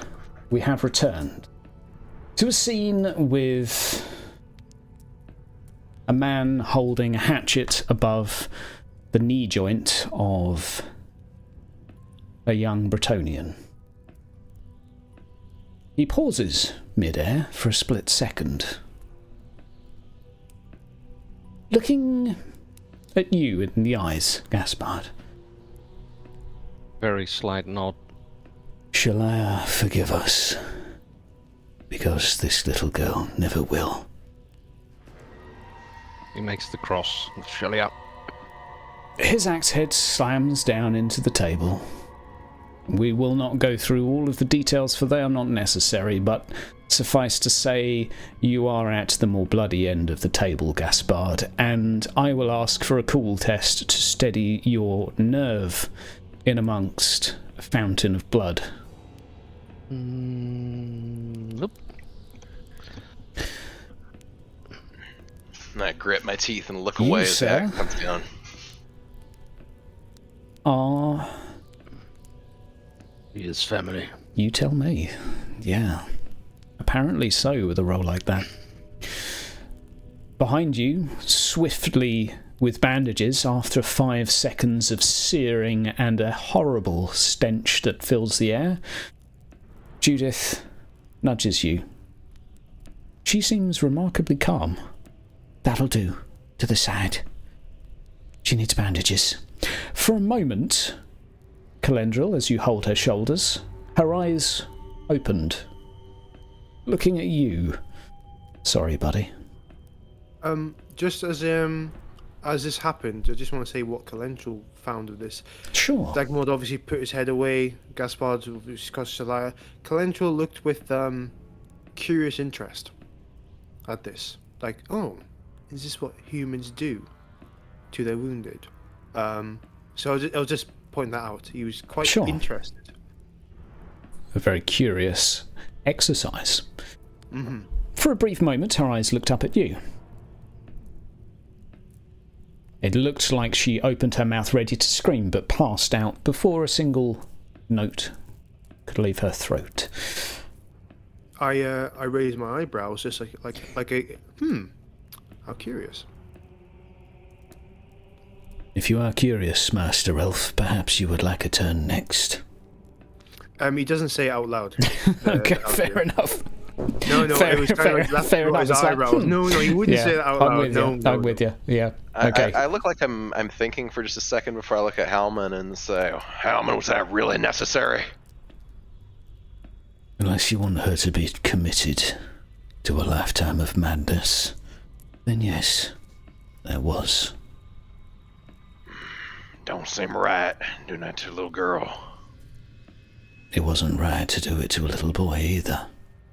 Looking down at his leg. I noticed for the first time looking at his leg, and I put 2 and 2 together in my eyes, widening a little. And then I nod solemnly. Oh, I see. Gentlemen, a cautionary tale. Do not get bitten by a witch. He starts to bandage and... Thank you for your assistance. Do not open a door or window. Do not let any air inside. If you want a breeze, tough. And do not disturb any of the ornaments. What's upstairs in the bar door? A guest. I guess that you are not willing to let out? They prefer their privacy. The matter is closed. Now, I thank you. Judith starts tending to the wound. Help yourself to a drink if you like. We will be busy. Yeah, Calendril will take up on that. He'll just walk away. In a huff, really. He feels like he's being lied to and deceived. He feels like he's going around in a corner here. Calendril will hungrily take a drink of ale from the desk, from the crate, sorry.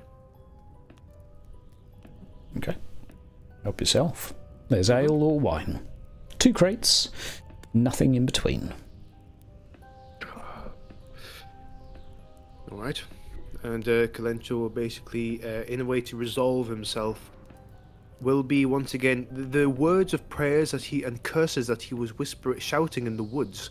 He now says under his own breath, barely audible. Perhaps one of you can take my son to the other room. The one to the left. I do not want him to see.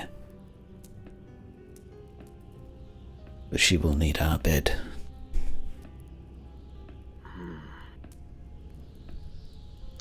I pause for a second, look to Gaspard to see if he's going to do it, and if he doesn't seem like he's going to, I'll do it. But if he takes the lead, I'll let him. He nods at you. He wants to stay with his kin. He's his kin, after all. I'll go help. Hansel, was it? That's the one. Right. And I will go see to the boy. Make sure he minds his manners. Of course, well as I understand him, get manners. Certainly. Okay. Yeah. You go to the master bedroom. We'll put the 2 observers down there. A little boy sat on the bed, kicking his legs back and forth. What's going on? I thought I heard some noises. Well, apparently, your father, how do I put this, in a way that won't upset a young your My years. daddy's really brave. He's probably about 7. Yeah, sure. He is something, all right. for an I suppose. He can fight monsters. You seen it or you heard about it? Well, no, it's just he's really brave. I'm going to be a wizard. I'm quiet on that for just a moment, quirking an eyebrow. A wizard, you say? Yeah, Daddy doesn't like it, but Mummy says if we get enough coin, we can send a letter to the college.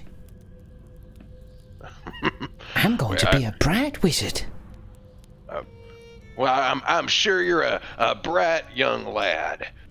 You don't, I mean, you're just playing, right? You're short. Well, yeah, I'm a dowie. Are you? We're all. What's a dowie? Is that like a gnome or a dwarf? Or a halfling? Daddy told me about gnomes, but he's told me it was a secret. Yeah, no, I'm not quite certain what a gnome is, but yeah, it's a bit like don't compare us to halflings. Don't let any other dowie hear you saying that. But no, yes, a dwarf. That is the only term for it. Or dwarf. Human, as y'all call yourselves. Dwarf. Okay, you're the first I've met. Well, you're the first lad I met. I said, I stick my hand out to him like for a handshake. He gives it a good solid shake, as if someone has drilled into him his whole life that he must squeeze as hard as he can. I smile. Oh, that's a firm handshake you got there, boy. I'm going to use it to cast fireballs. I look concerned again. Maybe keep that to yourself. Oh, we don't tell Daddy, we just tell Mummy. She talks to me a little bit about magic. You know, when you say you don't talk to Daddy about it, you mean your father ain't aware? He doesn't like magic. He says it's naughty. Does he know that you're naughty in that regard? I don't do magic. I'm going to learn. Well, how do you know you're going to be a bright wizard? 'Cause that's what I want to be. Do you want to see me do a spell? For a second, my dwarven instincts tell me hell no, but just humoring the kid, and out of sheer curiosity, I nod my head and say, Well, why not? We ain't got anywhere else to be, do we, kid? He puts his two hands out towards you and sort of scrunches up his face and just goes, blah! Does anything mystical happen? No. Mystical in a sense, maybe, but 50 Skaven have died, confirmed. somewhere in Australia. Yeah. Meanwhile, in China. Damn, I'm not sure what that was, but it was something. That was really something, Hansel. Don't tell Daddy. You'll tell me I'm naughty. Okay. Of course not. I heard Daddy say we're supposed to go to another room. Right. I was listening. Well, that's good. A good child always does listen. Does what his daddy tells him. And I'll motion for him to follow, and I'll take him. Which room were we supposed to head to again? Just the room to the side. You're in the master bedroom currently. Gotcha. This is his room. Okay. But you basically take him to the spare bedroom, the one that you guys aren't staying in. Yeah, I'll just give a quick little hand wave and say, "Well, Come on then. Let's get you in here so your daddy'll be happy. He's having a rough night. Okay. A real rough night. All right. I'm going to read a book. Bye. Well, take care, and if anything happens, anything unsettling, don't hesitate to let one of us know, please." I say, looking showing a little concern for the kid. There's a note. There's no window in this room. Perhaps reassuring. I actually feel better about that. Nod, looking around, and before I give him a little wave and walk out of the room, shutting the door behind me. There's no window in the master bedroom too. Good. There isn't yours, just to make you feel worse. Yeah, grumble. That's a grudgeoning. Okay. Anything to do upstairs, or shall we return to the others? I think I'm good. Okay. Let's go for... I haven't used this camera angle yet.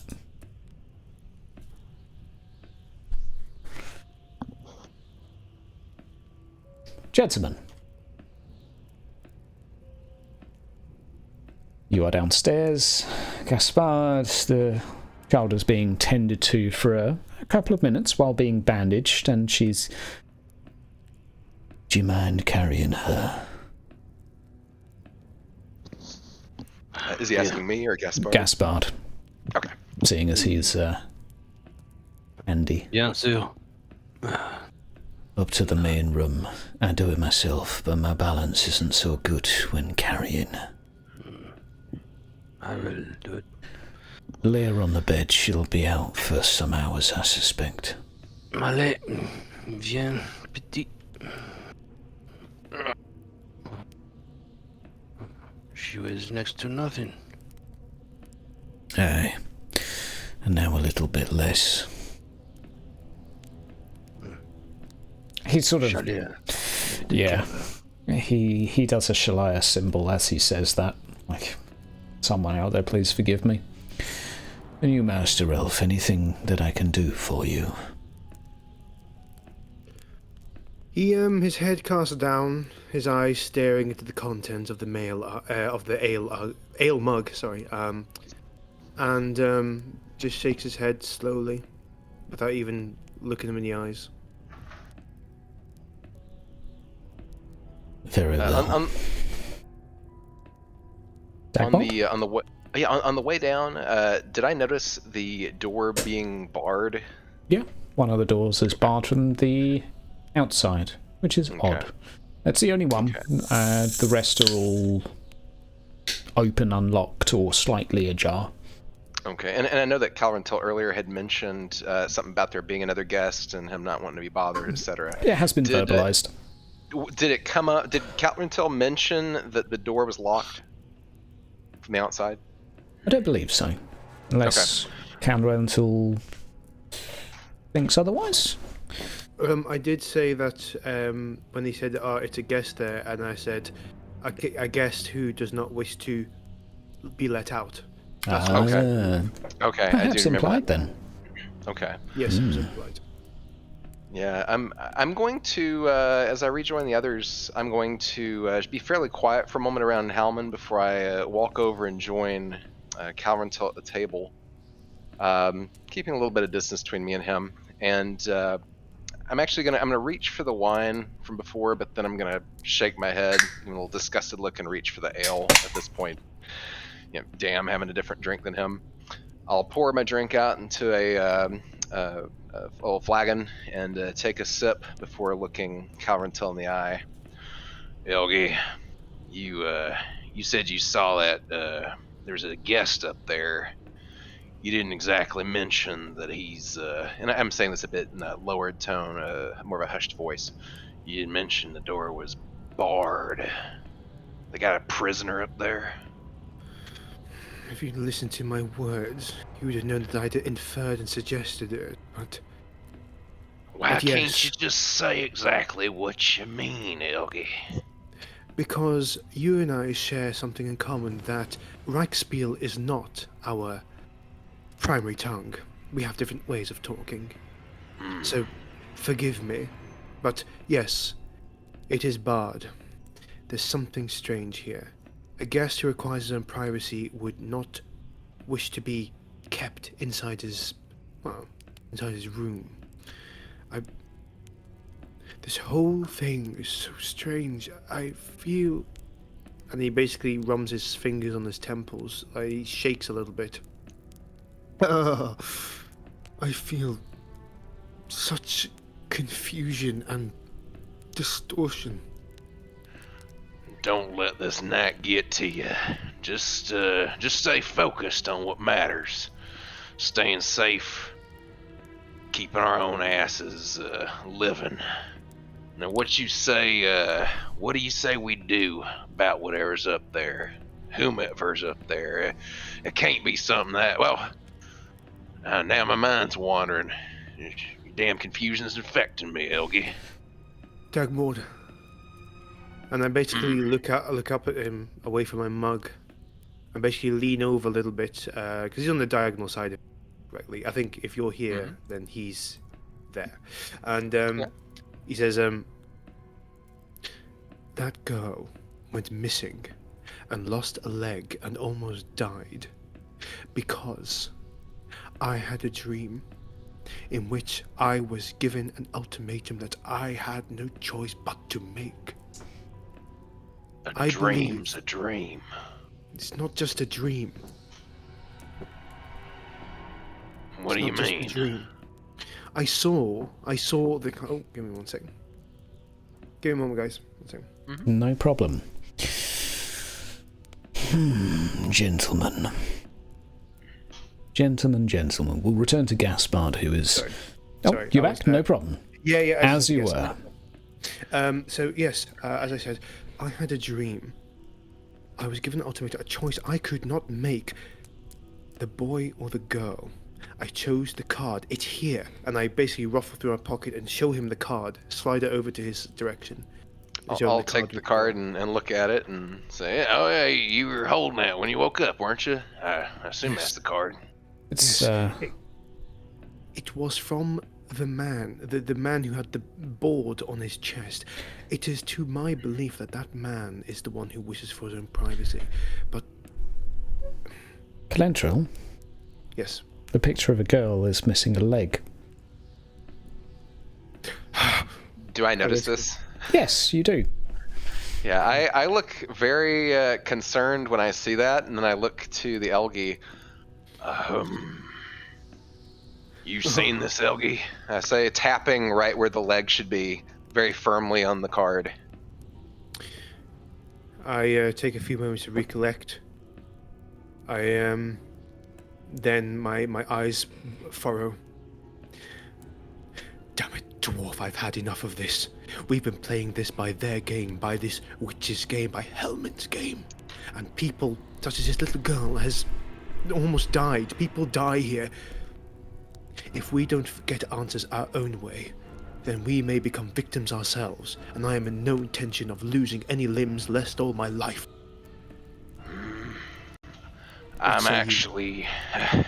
I look confused for just a second because I'm actually having a bit of a mental conundrum here, finding myself agreeing with the elf. What you're saying ain't completely out of sorts. I do think you should calm down a little bit, but you ain't wrong. What are you suggesting? If the door is barred, then we'll simply unbar it and see what there is. I will not live as a prisoner on this night. Look at the amount of things that have happened. If I dream again, something else horrible will happen. What if the sun is taken and all the gods know what will happen then? My brow furrows at mention of something happening to the sun. We ain't gonna let that happen. What say we go up there right now and unbar it? What of the Bretonian? I mean, if you think he'll help, we can get him. If you think he might protest, we can just leave him to keep Hellman distracted. I reckon Hellman might be a bit concerned if all three of us go upstairs at once, unless we say we're retiring to the bedchambers. Meanwhile, Gaspard, are you staying upstairs, or were you offering to? I assume that the family is upstairs. They followed you up and have requested some time to do a couple of prayers to Shalia. Then I will just leave them to it. Maybe I will join them in the prayer, but then... They asked to be alone for the prayer. Yeah. As a family matter. Galantril. Yeah. A rare opportunity presents itself. With your paranoia, this would seem only fitting. Something has been left downstairs that you suspect was not intentionally left. There is a very large book on the table where the girl's leg was severed. Dagmort. What? Where's it, Elgie? And Gaspard, you walk down the stairs as this is happening. Take that book. I'm not even looking at him. I'm just focusing on that book. My curiosity piqued, my adrenaline rushing. Finally, some answers. Get your damn self. And if it has magic? Well, you think I want something to do with it? I'm pretty sure you can't be affected by magic. You're a dwarf. Can't say I had much dealings with magical artifacts and the like, but I have to admit I do wonder what Umgi are doing with a book over healing practice, unless it's got drawings in it, but don't know how many you need to just chop off a part of a leg. Well, Indeed, and one noticed thing more is that Hellman, he confessed that he had had his own leg cut off as a boy.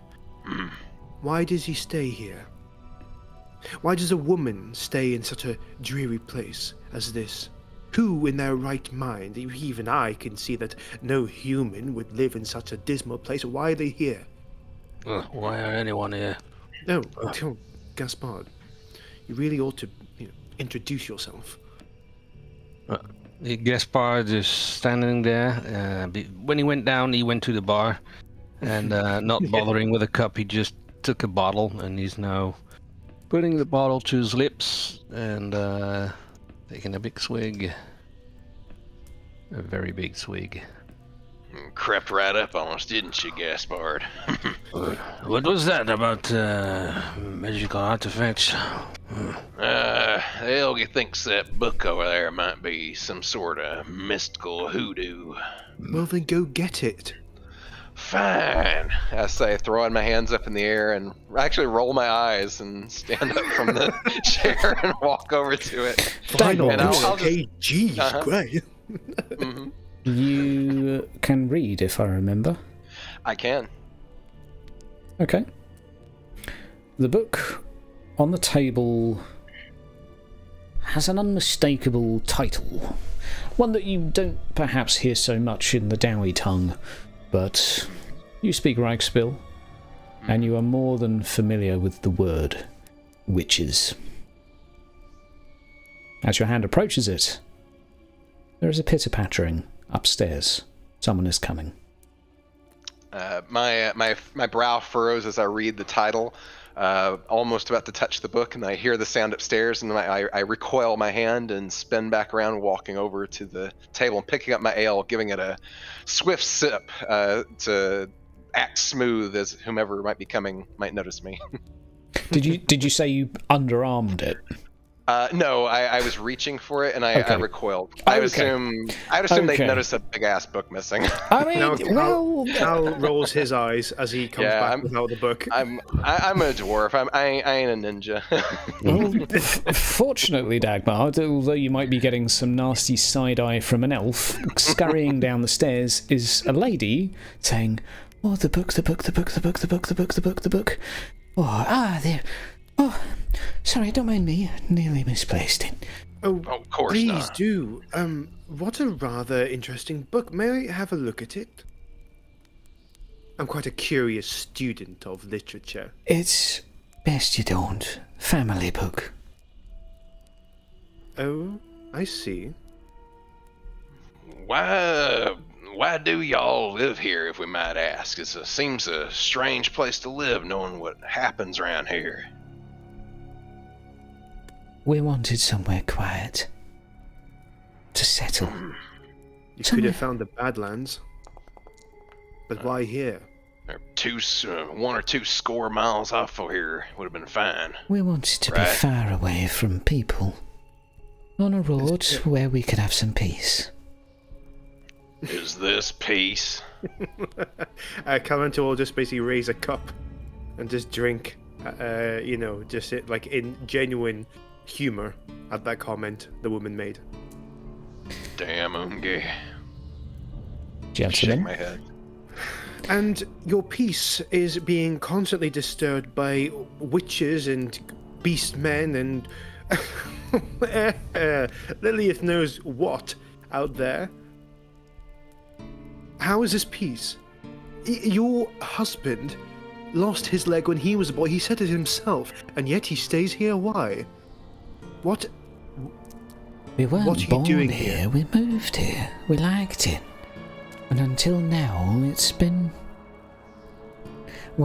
peaceful for the last 20 years. You are forgetting it is Hexensnackt. Right, that Umge night you told me about. Did you not see the moon when we were out? I ain't familiar with moons in the first place. I'll be honest, this is the first time I seen the damn things was when I left the Carrick. gentlemen, I am sorry to interrupt, but you are interrupted by Growl at the door. What is that? Sounds It's like not Sheriff. Yes, I've been seeing him pacing about. I'd rather not open that door, as we were given instructions not to. Chat. For those of you on Discord, I will ask you to send me a private message with your vote as to what mental condition the poor dog has been afflicted by. We are going to have a 5-minute break. Which of these three do you feel the canine will have been influenced by? Erratic, fantastic. Good job it doesn't say erotic. Send me a message on Discord, because I do not want the players to know. We will find out in 5 minutes when we return.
Hope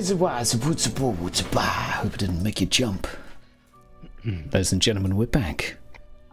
Calendral, Gaspard, Dagmort, conversing.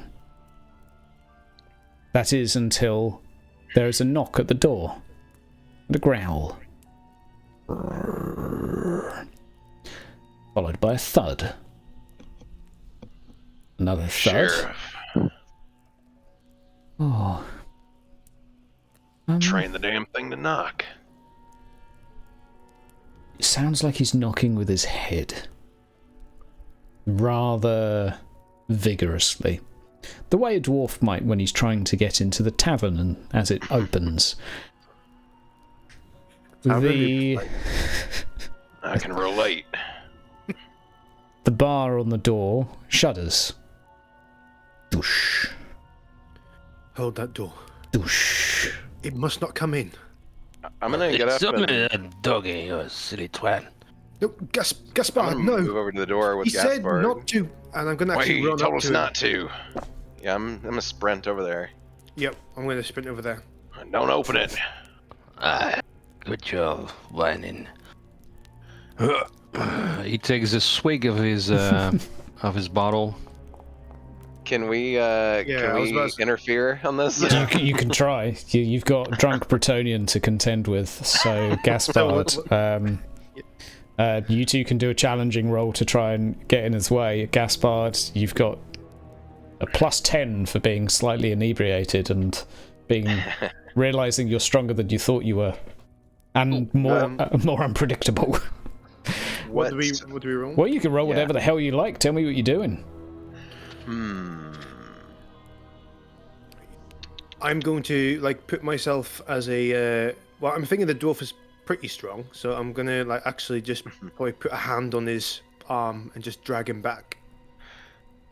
Okay. Yeah. Strength. I'll take the other arm. Well, I guess we're both gonna do the under the elbow. Combine. pull. Yeah. Both of Yeah. each of you can do a strength roll, challenging. Okay. Gaspard, you can do your slippery Bretonian roll of whatever you like. With To a +10, you said, right? With a +10 for being slippery. You are outnumbered, but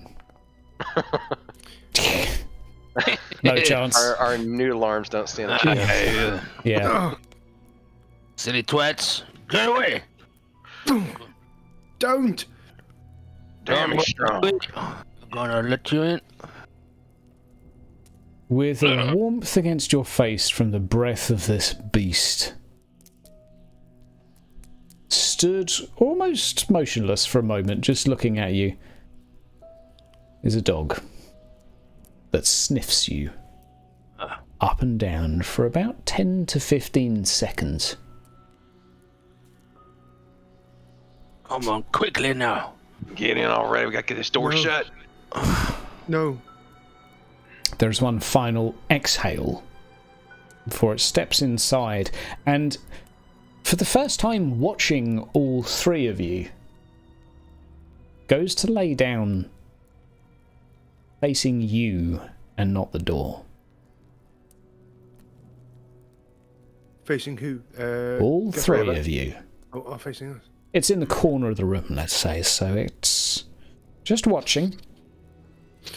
I'm going to actually look at the door open, and then with my hands, because I'm much taller than Gaspard, as I know, I'm 6'7", I believe, and I grab him by the collar. What have you done? I'm shutting the door while he's doing this. What have you done? I have let the dog in, you, can I? And Could've with killed whatever us. devils and demons lie out there, you've just made this night worse. You drunken... I release my hand from his collar. I'm barring the door and starting to push stuff back in front of the door again to barricade it.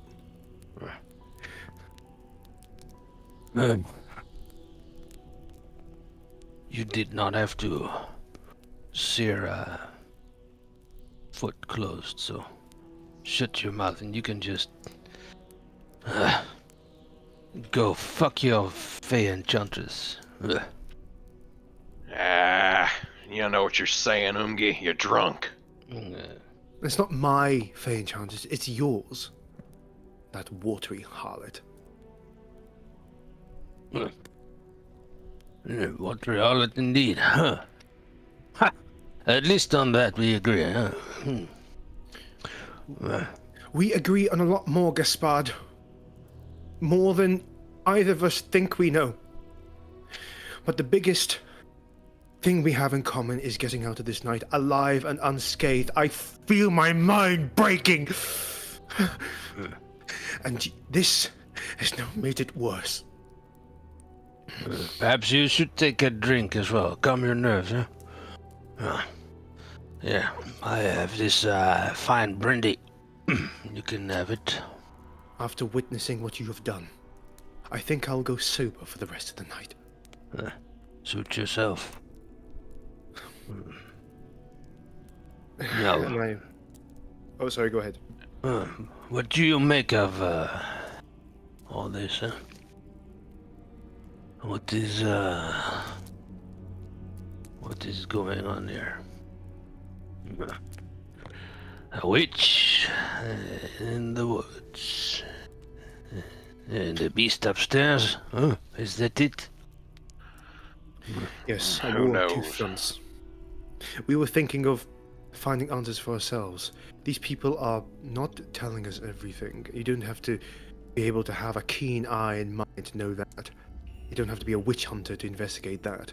It's something strange. No family Yeah. will stay here. I'm going to investigate something right now. And Gaspard, it is. Yes. I'm sorry, but the foot is moving slightly. No. Hey, Jeez, severed foot. Yes. Dagmar. From the leg, from the knee down. It's a foot and a good bit of leg. What do you need, you lush? Does this leg just move? Or was it me? Don't be absurd. Legs don't move on their own. I don't even look at it. The Gaspard squats a bit, like a half squat. Yeah. With his eyes at the height of the table, squinting at the leg, perhaps swaying a bit. A toe twitches. Yeah, there. I finally look over. Do I see anything happening? Yeah. Do I see anything? How long do you wait? I'll give it 10 seconds. Yeah. After the moment he really said it, first time, I will take notice of foot a bit more. Another twitch. Get the tongs. Get the tongs from the earth. We have to I'm on put my this- way. I'm getting them tongs, and I pick them up, and I walk over to Gaspard and hand them to him. Here you go. Put it in the fire. I'm not going to touch these. Fine. Get up. Go. Yeah, I pluck it up in the tongs, and I Yep. keep it a distance from me, and I will walk over to the fireplace, and I'll drop it on the flames. It hisses. Like a snake that's just been dropped in. It's an uncomfortable sound, but it burns very well. Oh, my nostrils flare. I cover my nose. Oh, y'all smell that? I'm at the other side of the room, just looking expectantly. Is the dog still looking at us? Or sleeping in our direction? Watching. Just watching. We're done for. That must have some cheese here. Is that all you can think about? Cheese and rum? Is that all Bostonians are? Helps me think. Now, what you want? Am I not allowed to eat? Huh? Fine, eat, but go easy on the drink. We need you in your right mind. The Elgie's already slipping in his. Talking about slipping in minds. Perhaps it's time I found better protection. I kind of look around the room. I'm going to try and find anything that may look like weapons. Yeah, at his suggestion, I'd like to do that as well. Yeah. Particularly anything, because I have, in my past, I've trained in using two-handed weaponry. So anything that looks like I could wield it with two hands. He finds a Slayer Axe. Dagmord. How fortuitous! Dagmord. Can you roll me an average intelligence, please? Sure. I'm doing int instead of initiative this time. That'll do. Average. All right, here we go. Average. It's either really good or really bad. Nope, that's the really bad. That's the really bad. That's the really bad. I'll do my reroll. I got one reroll though. Yeah, I mean that certainly seems like the mental block thing coming into play there. Yeah. Okay. I go looking for a weapon and whoops, I'm outside. Oh, a candle. Yeah, let me reroll that. Fortune. That's slightly better. Wow, that's completely the opposite. Completely the opposite. You saw a two-handed axe earlier. The downside is that it was in the barn. Atop a tree stump that was clearly carted in there for chopping firewood. But it was there. I'll make a mental note. And it was kind of big and shiny. Looked like it was well kept. A bit like the guy's rifle. Very nice axe. Yeah, I'm gonna just make a mental note of it. I'm not going to go on a suicide run right now, though. Yeah. I'll remember it's there, though.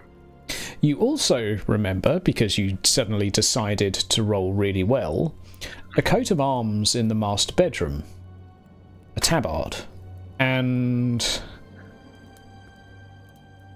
there may have even been some armour underneath it, and if you're not mistaken, a brace of pistols. Wow. And a rapier. Okay. Okay, yeah, as I remember these things, given And a witch hunter's hat with your one. Okay, let me... in the corner, resting on a shelf in the shadows, but you're like, I rolled a natural one. That's a witch hunter's hat, isn't it? Yeah, with the books and things I've read in my time, would there have been illustrations of things like a witch hunter's hat or a witch hunter to... There's a picture of Sigmar on it, and it's big and pointy. It's kind of like a witch's hat, but with Sigmar on it instead of a witch symbol. Okay, so I'd recognize it then. Oh, yeah. Okay. I'm remembering this all of a sudden, and given our circumstances, Ren, I'm gonna look to the others. Y'all, something just occurred to me while I was taking the boy to his room. Did y'all happen to notice coat of arms and some other doodads in the master bedroom? I think so, although my mind was more preoccupied on what lied outside than that hound running about. That's understandable. You're under, I guess, a lot of pressure for your race. In any case, I think old Howman might be of the... and I look around as though there might be some random stranger listening in before saying in a hushed tone, I think he might be of the witch hunting persuasion. He had one of their hats, and a couple pistols, and some armor, and yeah. Wait. He had all those in the barn? Weapons, fine weapons. No, They're in the bedroom, for clarification. They're in the bedroom. I see. Mind you, we can't exactly get to him ourselves right now, and I reckon he'd put a bit of a kerfuffle if we just marched in there and tried taking him, but... I'm not going near any black powder weapons anyway. They're as close to RC as anything really. Silly empire. Of honor. barbaric weapons. You say so. If it comes to living or dying, I'll take my chances. There's There a, was. We live now, so there Sorry, we go. we think- there's a creaking on the floor above you, as stepping down is Halman, one limp at a time. Gentlemen, she rests soundly. I thank you for your help. I look him in the eye for just a second and just bluntly say, "Witch hunter." Former, and mind your own business, Mr. Dwarf. Well, you said it was some kind of witch night, and we're dealing with a witch, ain't we? I reckon it is my business now. Aye. Perhaps you can be the witch hunter instead. We are going to sleep. We should be safe. Do not touch the mistletoe, nor the baubles, nor the markings on the window. Do not be tempted to break them. Well, it's quite the trick you told the sheriff, the doggy, to knock. I'm sure it's proper that we let him in. And I try to look intimidating towards Darkmar and Cullen too. In? Kinda We grumble. let him in. You did. We tried to restrain you. We were instructions not to open that damn door. He sighs for a second. I would have let him in too. But Unbelievable. Even your own rules you seem to break. If Any amendments you need to give us to messing with the doodads on the windows, since apparently your rules ain't applicable all the time? if he hasn't eaten you by the morning, then I don't have to put him down for being mad. Fantastic. No, Should we be sleeping? Can't we just wait till sunup? good luck. About what time is it, roughly? Maybe 3 in the morning? Okay. Hellman. We go over to the desk where the card was of the girl. And I just walk up the steps, dum, dum, dum, and outstretch my palm with the card on, and just give it to him. Right. Now that your girl is safe, I suppose we can talk a little bit, without the fear of a time limit, as it were. I had a dream. This man who had the wooden board on his chest, he was here. He appeared to me and he gave me a choice, the boy or the girl. I could not run, I could not do anything. I was given a choice, I could not decide. I chose the girl. And then the girl goes missing. Now look closely, Hellman, and I stub my finger on the picture. She's missing a leg now. Only hours ago, and Dagmord can confirm she was whole. You best pay attention to what it says. Is he... I thought you said you were a witch hunter, not a witch keeper. The man is clearly practicing some kind of... He is clearly the reason... Grab a drink, Disappear. Master Elf, before you burst a blood vessel. That would be a shame. He pulls up a chair, but smiles because he's clearly enjoying this a little bit, watching an elf flustered. Right, gentlemen. I will afford you with what I can. And what I must. The gentleman you are referring to, Mr.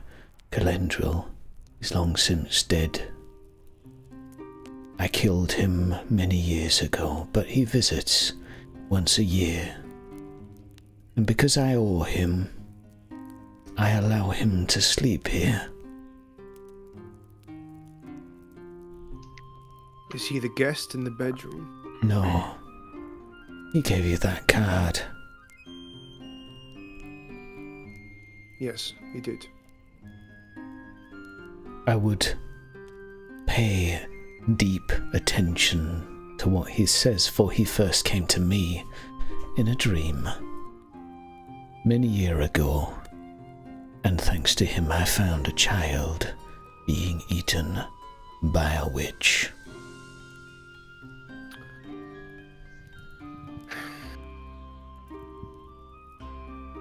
Woe is you all, I have naught else to say. I shall listen. In fact, do you know what? I look around to everyone. I declare I shall dream on this night, on this near dawn, and see what else this man, this spectre has to say. In fact, I'll do it now. Excuse me, kind sir. And I will walk past him and go to the room upstairs. Off I go to dream. Give him my regards and my apologies. He knew I had no choice. Calentul's just having a panic. I'm having a bad day. And I'm being strangely quiet during all of this, especially ever since he mentioned the fortune teller having been, dead years back.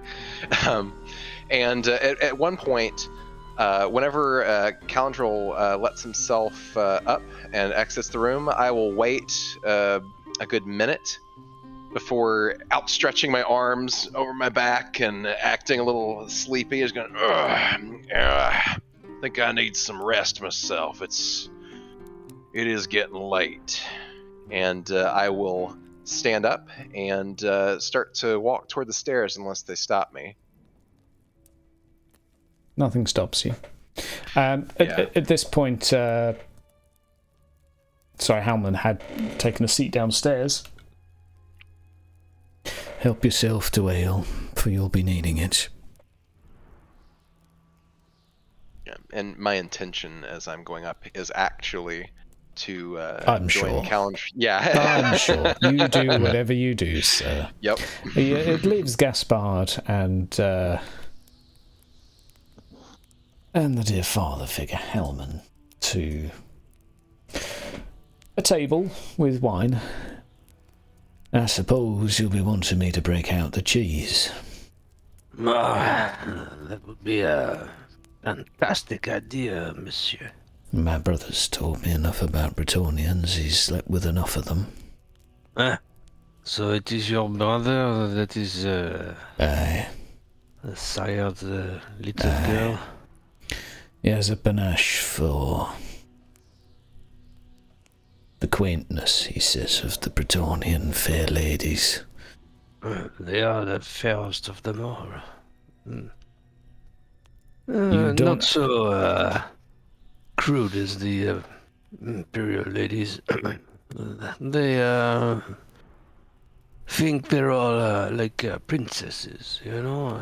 They act like it, but on the surface, underneath the surface, I tell you, they are the peasants, and that is how Bretonia works. The peasants and the knights, they are one, you know, one body, and it works.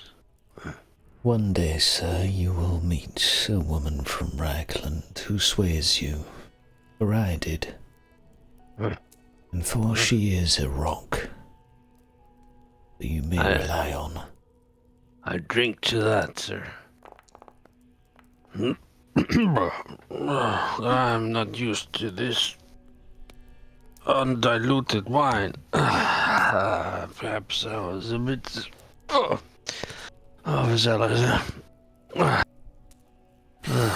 You do not ask many questions, like your... Looks up the stairs. Very all the talking and none of the thinking, but Gaspard, he observes and he thinks. So, and so, but maybe now it is time for Gaspar to ask the question. So, what is it? You can tell me. Who is upstairs? Does it have a name? Is it a human? Is it connected? It is a lady, and she is close to me. For when I look at her, I see my mother. It is the closest thing I have to one still. Little thought says it. The bar on the door is only there for Hexensnackt, is it not? Sometimes yes, sometimes no. She does not enjoy Hexensnackt. It has a particular affliction on the mad. Yes, it has. Some of us aren't so lucky when we are bitten. He looks at his foot. Is that what happened to you, huh? Something like that.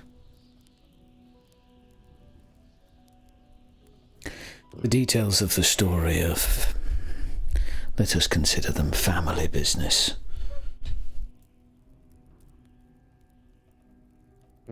But I am practically family, didn't you know? She did tell me. I wouldn't be surprised if everyone in Bretonia were related, though. Vraiment. Everybody in Bretonia is a noble, don't you know? But you have to have two noble parents, not just one. So that's the trick, you know, how they keep us down. Huh? But sure, they, how you say, sow their royal oats everywhere. So probably everybody has a claim to the throne. The lady upstairs is my auntie. The witch outside is my mother. I burned her myself to the point she could still breathe. And he's like gripping his glass tightly to the point that his knuckles are just white. I burned her to the point she could barely breathe because I knew it would at least allow her to not go somewhere worse than where she is because of what she is or what she had become.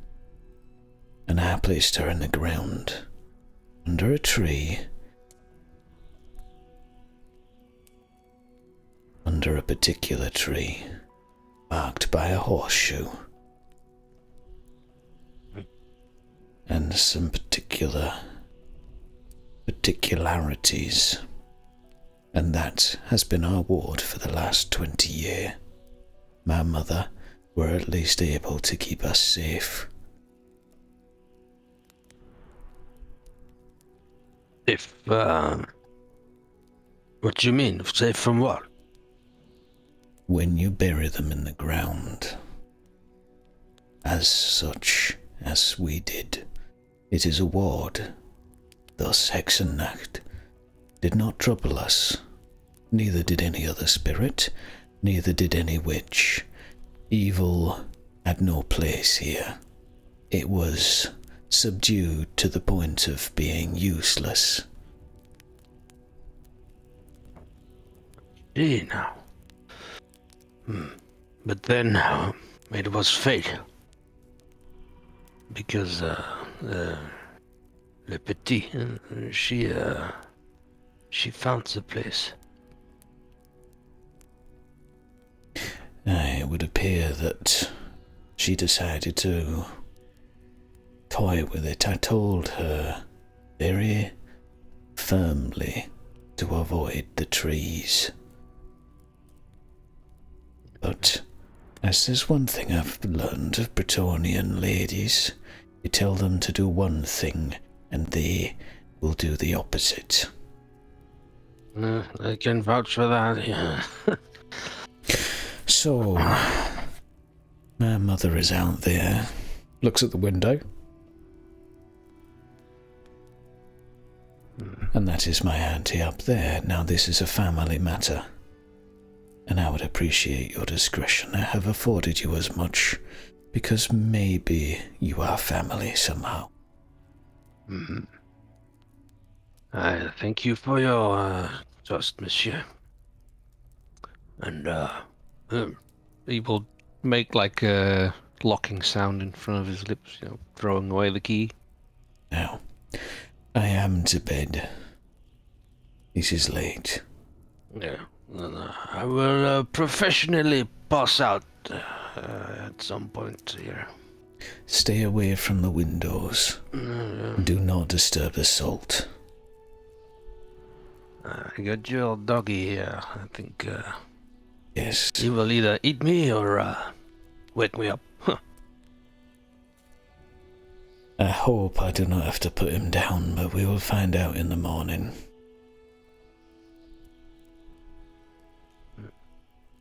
I bid you, There's a seriousness to that. He is completely...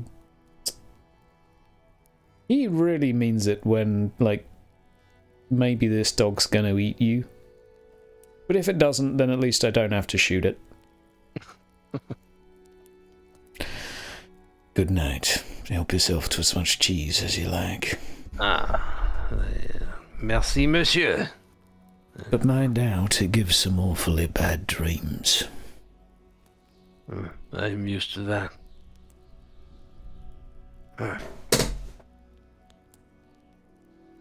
Good night. Good night. We go upstairs.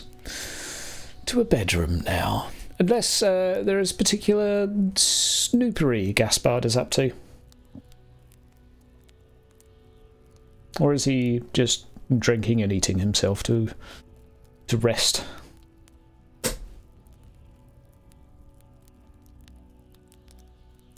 Sorry, I missed that.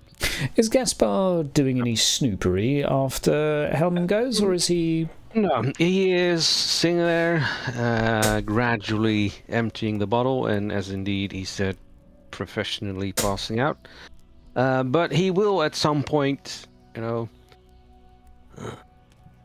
doggy. And he bends over and puts his elbows on his knees, looks the dog in the eye. Are you going to eat me? You're not, are you? Because old Gaspard has got some cheese for you. And he throws him some cheese. And takes one last look at him and then probably just passes out in the seat. Fair enough. The dog, for the audience, sniffs the cheese, but does not touch it. It takes a long time to sniff it, too. Calentril, Dagward. Where are ye? I am going to go into our assigned room, and assuming if Calentril is already in there, I'm going to shut the door once we're in there, and I'm going to give him a knowing look and say, you thinking what I'm thinking? Calentril looks back, and for the record, it might catch you a bit off guard, but Calentril now looks... He was always a bit of a shaky one, but now his eyes look a little bit demented. He got a little bit of darkness around the eyes. He looks back at you rather too quickly. And then as he sees you again, he blinks and... I'm not sure. I don't know what you're thinking. Damn it, Elgie. When soon as that Hellman feller walks past this room and goes into their bedroom to sleep, you and I go out there, we unbar that door down the hall, and we see what's what. We must find answers for ourselves. I agree. We should do this. I want to know what they're hiding, because by Lilith, we're under attack. And I need Agreed. to get at least one more sunrise. Same here, Elgie. I don't like having to agree with Elgie, but that's the kind of night this is. Trust me, it hurts me even more. I feel my heart's about to burst from shame. And then there's a pause, and he just gives us quaint smile. I smirk back at him, and I just put my ear to the door, just listening for when Hellman passes by in a little bit.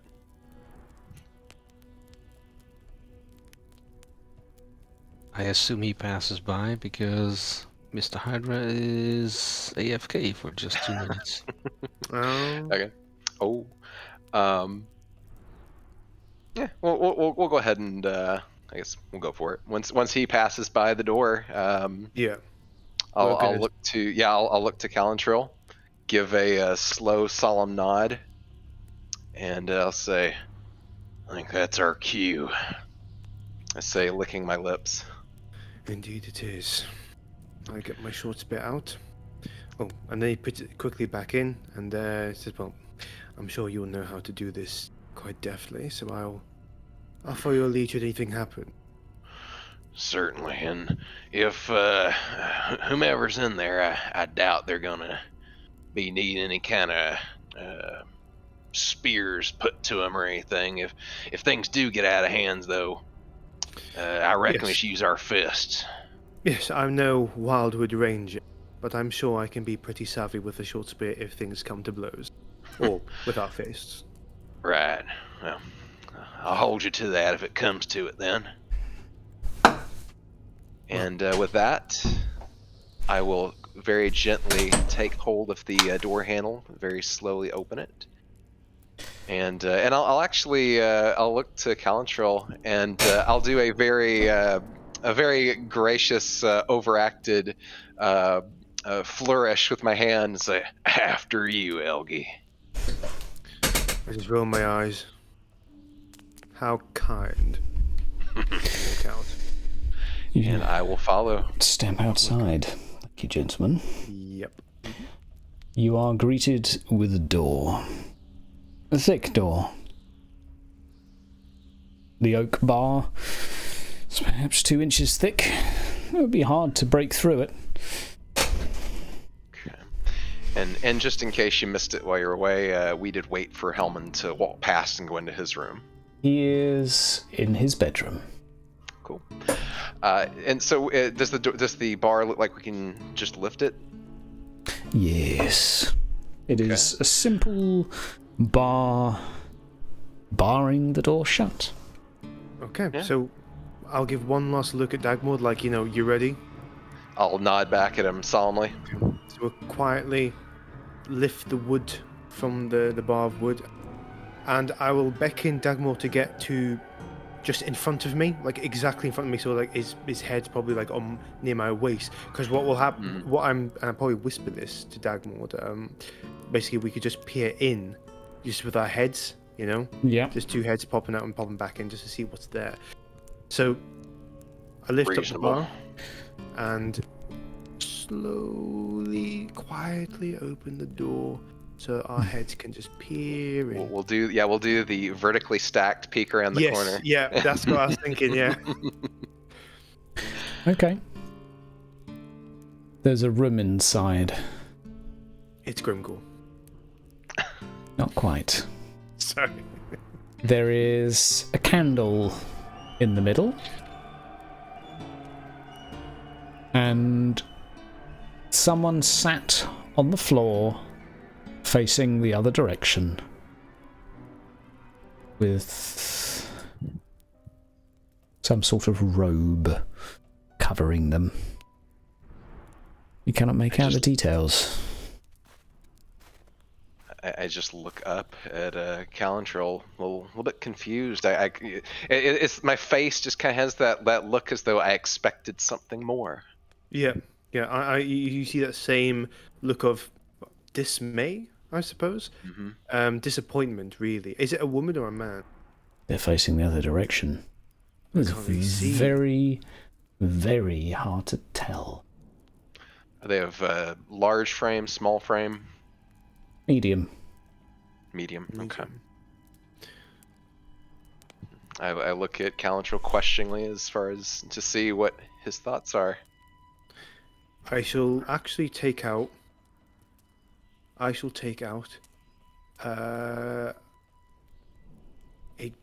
A silver shilling, and I will toss it into the room, like it almost adjacent to the figure. They look to their side to see what it was.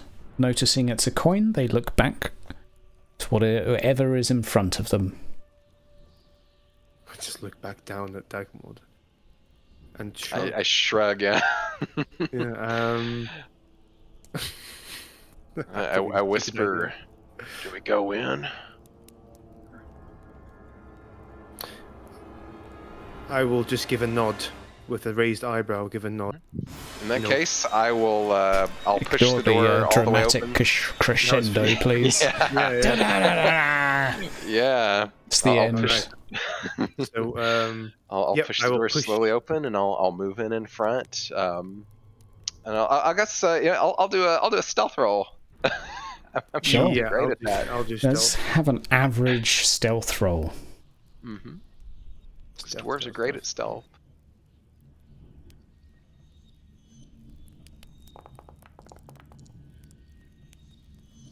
Wow! Mm. Wow!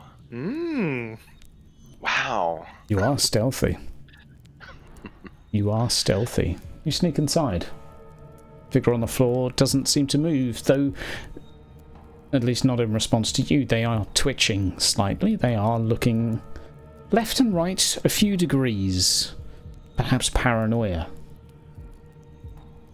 I'm going to try and see, like, because if they're sitting on the floor, I want to see what's on the wall. Like, what they're facing. Is there anything there? Because if they're sitting, I'm really tall. I can see below. Yeah, I'll move on the other. I'm gonna try to move like along the peripheral, like just behind him or her, and just see if I can make out any features or see if there's anything I can see in front of this person. I'll go the opposite way from Dagmar. We'll split. So it's like encircling. Okay.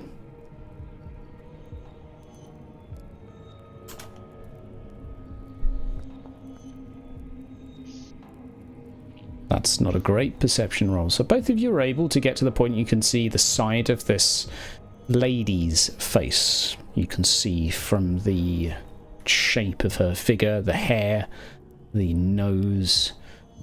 She appears to be sat there quietly rocking back and forth.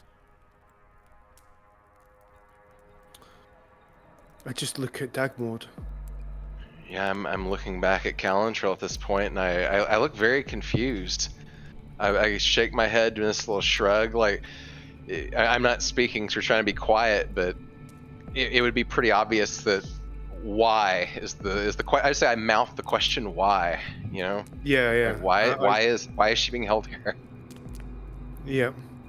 I shall actually put my thumb back to like kind of sidestep back outside the door.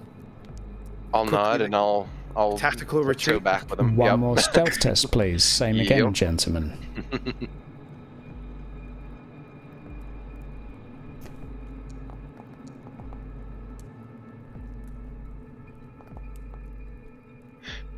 Wonderful. Oh no! I kicked the coin that he threw in. Yeah. You do. Her head twitches to the side toward you, Dagmar. I freeze. She locks eyes with you for a moment. I slowly start to step backwards toward the door, very slowly, like inching. Ma'am. She begins to crawl slowly at first on her hands and knees toward you. Ma'am. I say, walking just a teensy bit quicker toward the door. Still inching, though. Like a predator being enticed by prey that is running, she hastens and starts scurrying toward you. I, at this point, turn around. I am going to sprint. Yep. I'm already at the Nope. door, really, at the other side of the door. So I'm like opening. I've Nope, at nope, this nope, time Yeah, exactly. Yeah, Calentro's like kind of held the door like a butler would, but solely for Dagmord. Ready to Dagmord shut comes it out. behind me? Yeah. Hopefully Get ready. the hell out of there. The door is closed, barred. And you hear just a hiss the other side as I put my hand to my forehead and my eyes are wide, and I actually look. I'd say I look afraid probably for the first time this night. That Calentral's seen me at least. I've done some private looks before where no one was looking, where I've looked concerned, but he can see at this point. This point, I lean forward and plant my palms on my knees, kind of bent, doubling over a little and panting. I will just whisper, no time, get back in the room. Let's go. Right. And I'll let Calentral take the lead, and then I will scurry to our bedroom. Yep, and then I'll close the door. And as we close the door, a few bated breaths there, as I was pretty horrified, and I'll just say, that's no guest. He's got him some kind of damn witch or something in there. As I said, not a witch finder, a witch collector. Collecting them damn witches. We've been deceived, all of us. Can't trust this Hellman feller. Can't trust humans. Oh, Gaspard, he's related to him, ain't he? Of course. They're in a Shit. Gaspard. When I lost the map, I'm pretty sure it was he who told us the direction that we should go. Are you serious? Perhaps, Oh no. but my mind is rather addled right now. I weren't paying attention. I was just so damn peeved getting teamed up with an Elk. I never thought to question the Umge that was alongside me. Never thought twice about him. I just thought he was an annoying little artsy feller. Well, I've been betrayed once before by the humans. It's why I'm here, actually. Really? Away from home. Yes. In Nordland. I should have known not to trust another human. These humans and the There's way gotta they be. treat There's disdain got. and disgust. And there's gotta be a damn reason why us Dow live in our characters the way we do. Can't trust these fellers. Indeed. I'm in a cold sweat at this point, wiping my brow.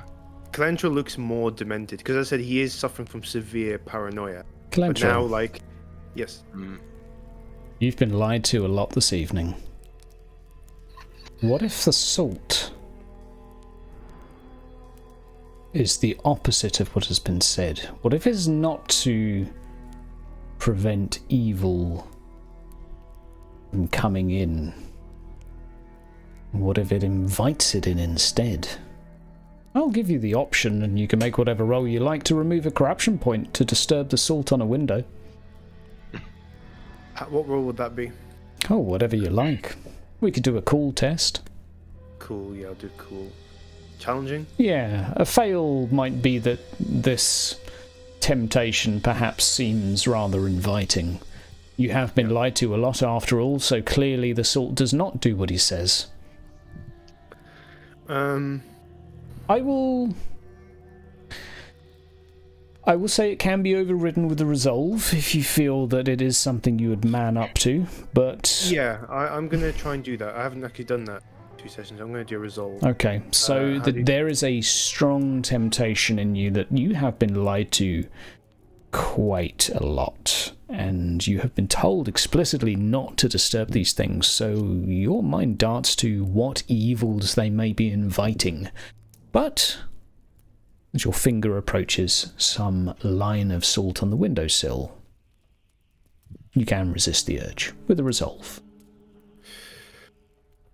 I just had a horrible thought, but even saying it in my own head, it sounds ridiculous, ludicrous even. What's that? Look at where we are. Nothing's too ludicrous this evening. No, it was,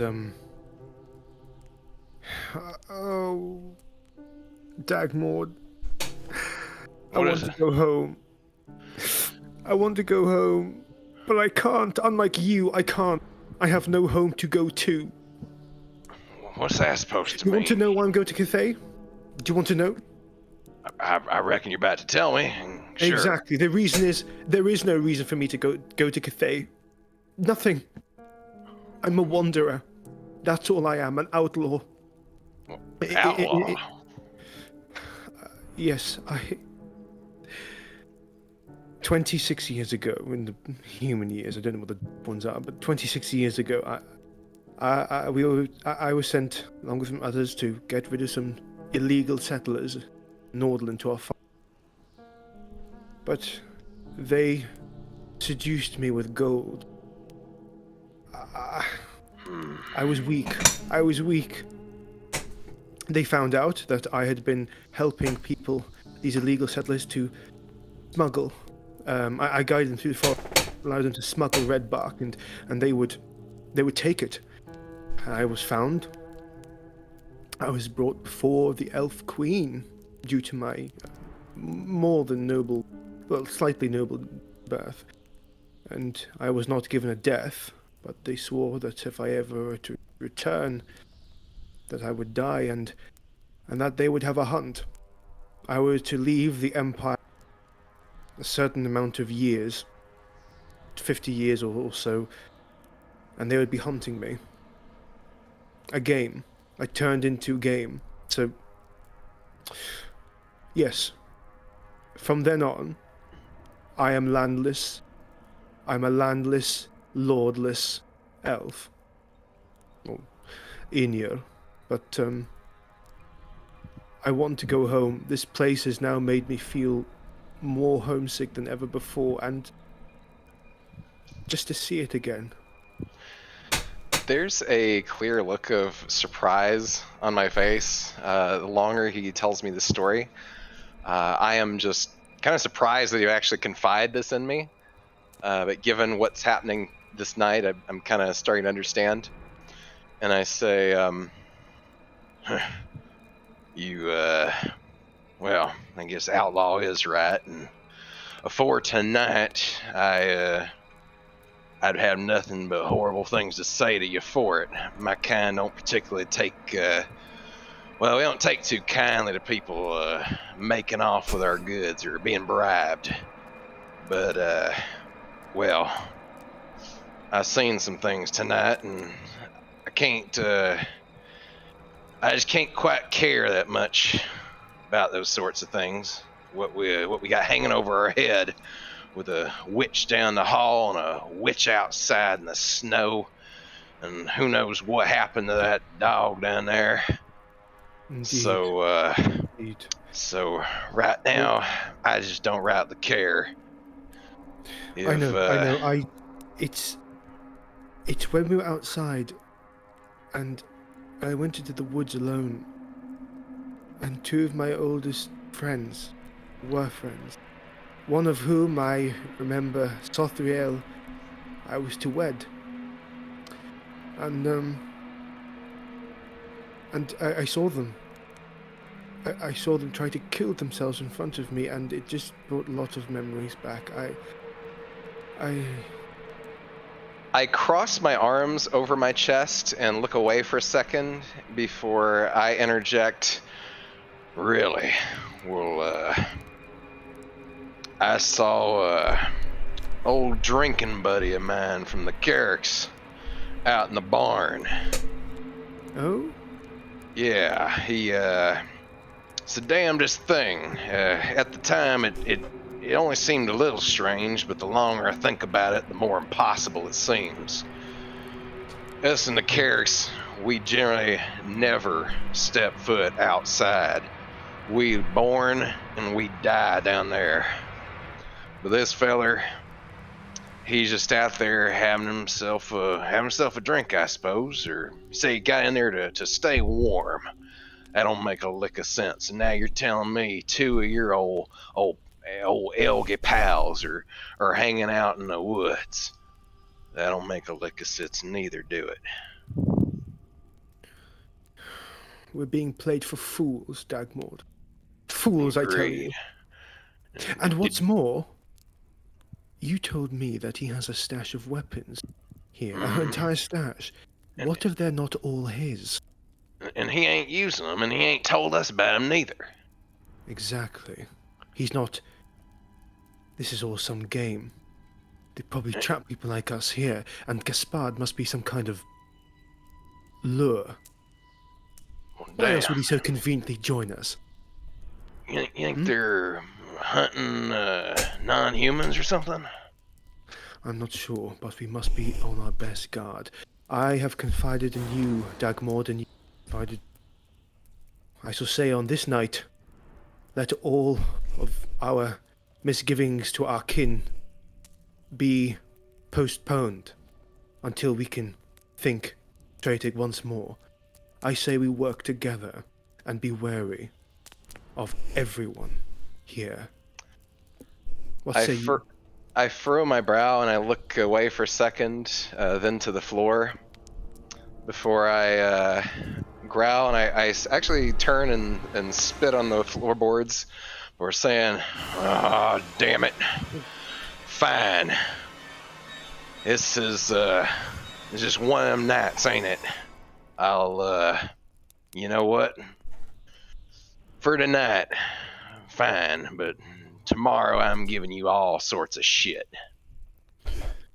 That sounds like a plan, dwarf.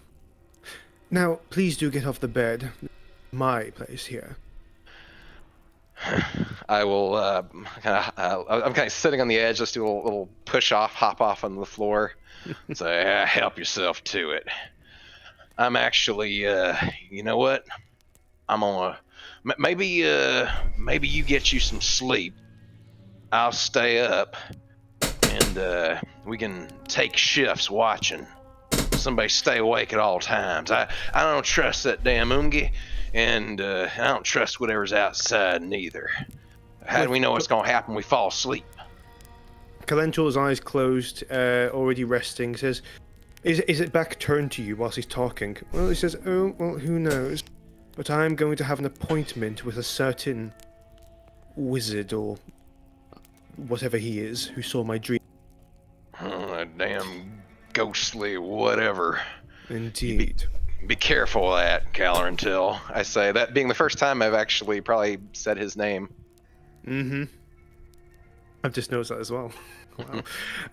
Shedding a tear. Calrentil will just basically shrug his shoulders because his back's turned, and he will basically just put the bed over and basically say, "It's over, conversation over." He just wants to go to bed. Mm-hmm. Yep. And I am going to, I'm going to say standing in the center of the room, cross my arms, and just not perpendicular, but I'll have the window on my left and the door on my right. Just looking one way then the other, trying to stay awake as long as I can. Okay. Dagmord, roll me a challenging perception roll, please. Yes. That will go very well. Perception. There it is. Oh my gosh. You keep a very keen ear and nose open. The door, the window. This is about as in tune with your surroundings as you've ever been. Perhaps while being above ground at least. You are confident. You hear nothing. All the while, Calentril.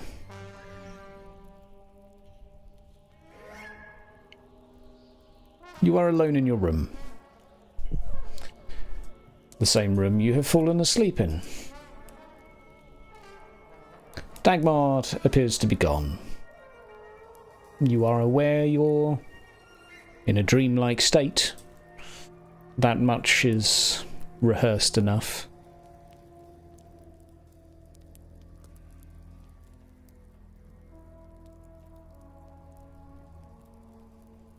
Calendril. Mm-hmm. There is a tapping noise coming from downstairs. An irritating tapping noise. Where has that dwarf gone to? Already making mistakes. I shall get off the bed, huffily put my jacket on, and I will exit to go downstairs and basically berate the dwarf. There is no one. There's no All one the downstairs. doors are open. Upstairs, as you exit, all the rooms seem to be empty. All the doors seem to be open. The only thing that you have your attention drawn to is this tapping downstairs. Alright, I just go downstairs.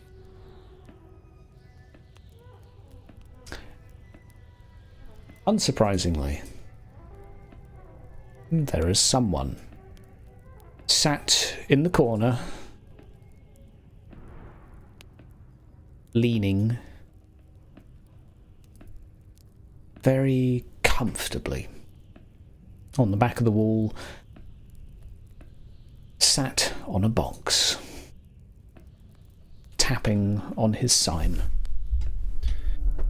And he will just go down, exhale, and he is afraid. He's going to stifle up some courage, and he will. I do hope I'm not late for the appointment. As he walks slowly, struts towards the crate. May I sit? Smiles, but says nothing. Raise an eyebrow.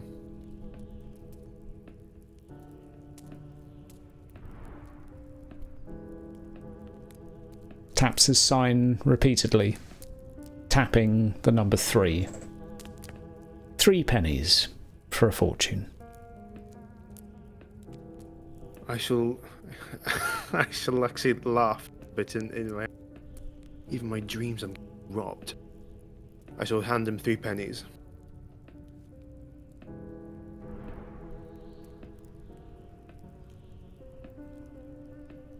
He smiles and motions to the candle and leans his head down toward it. Unlit.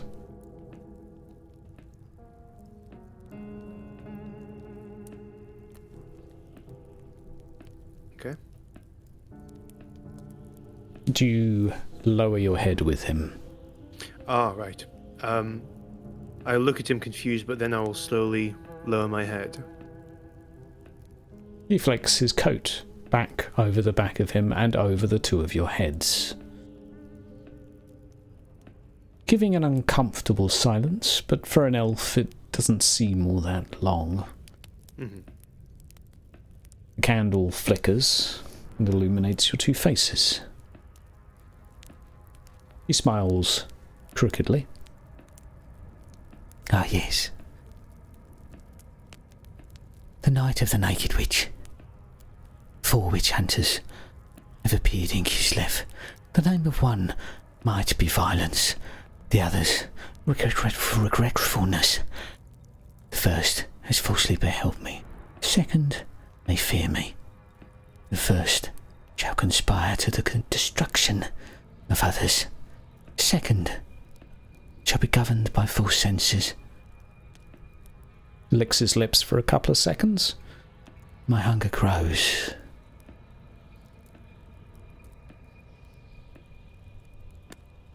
Just look at him quizzically. Not sure what he wants.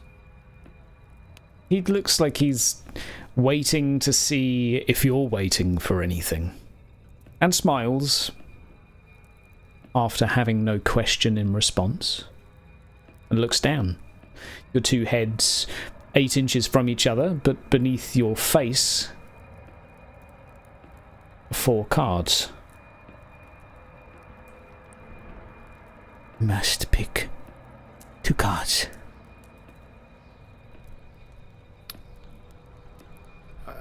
Do I see the faces of the cards, or are they like... A man, a woman, a boy, a girl.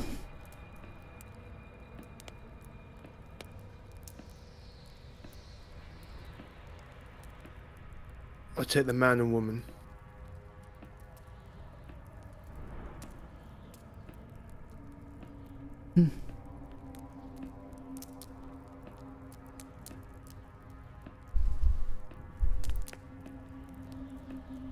stares you in the face at the moment, and I assume you ask that.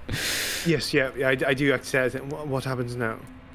Are they going to go disappearing? Must we go in another wild stag chase? Questions. You should ask more. Why do you... He blows the candle out, I'm sorry. And you're back in your bed. Just mid-question. Yeah. Yep. I wake up. Yep.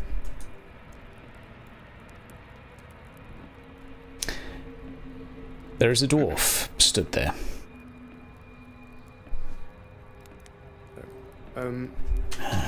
Once I find the right scene. You're wide awake now. The blow on the candle was somewhat rude, to say the very least. Dagmod. Oh, I glance over. I look through my jacket. 2 cards. If they're there. You have the 2 cards. Do I see them? Yeah, You do. I show them out. You do. And Calendril. Average intelligence test for me, please. Okay.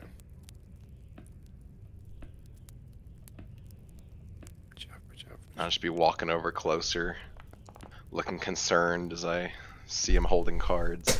God damn. Okay, that's a -3. Take a dark deal. Yeah, I'll take a dark deal. Corruption point for a reroll? Have a reroll then. Have a reroll, buddy. What could possibly go wrong? Intelligence again, isn't it? Yeah. Same again. Couldn't possibly fail. Right on time. That also Hey, hang on. Why is it 43. worse? I mean, yeah, that would be 63, so I don't know why that one was more difficult, but that would be -2. Calendril, you have no idea how long you were out for. You're impressed the dwarfs managed to stay in the exact spot that you left him in.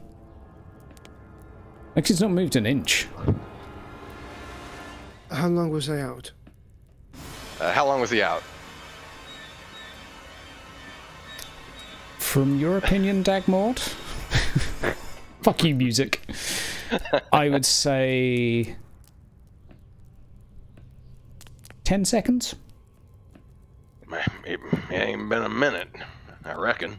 Calendril, you don't know how long it's been, but it was not 10 seconds. There is a knock on the door. Not a knock, My head just zoop. but 2 voices. One saying, no, we shouldn't.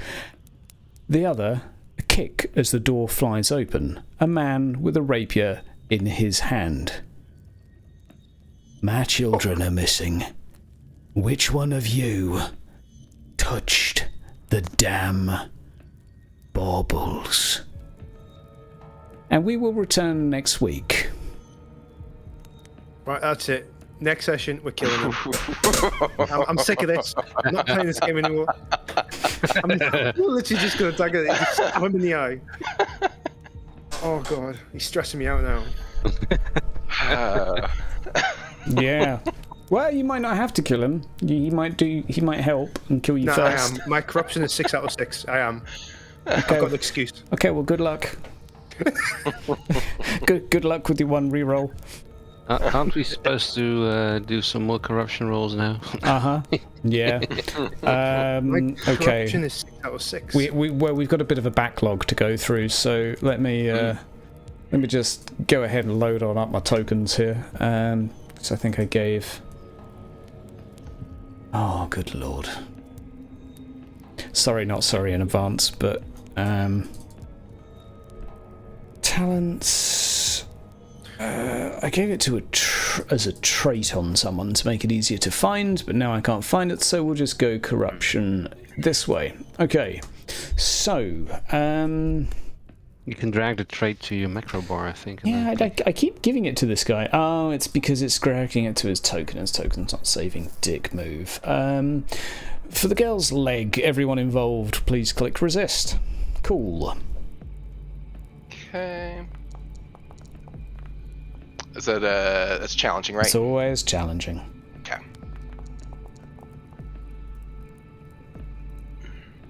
Jesus. For everyone that looked at the book, please click on that. Okie doke. Oh, I How's it- didn't look at the book. Nope, just Dagmar. Mm-hmm. Oh, is it not me? No, not you, Collateral. You can minus 1 corruption off of your sheet there. Dagmar is going to come out of this A-OK. He's going to retire on some sweet ranch somewhere. Fucking wolf. And for a dream. Watch this, guys. So you get your corruption back again. There you go. So, I Collateral, failed every single cool test. Yeah. make a willpower test, please. You passed one earlier. Yeah. So you now have the mental condition of paranoia. So that is now not a temporary thing. It may even be useful though. And 8, your willpower bonus is 3, 8, 7, 6. So the good news is actually now you're down to 5 out of 6 corruption, so congrats.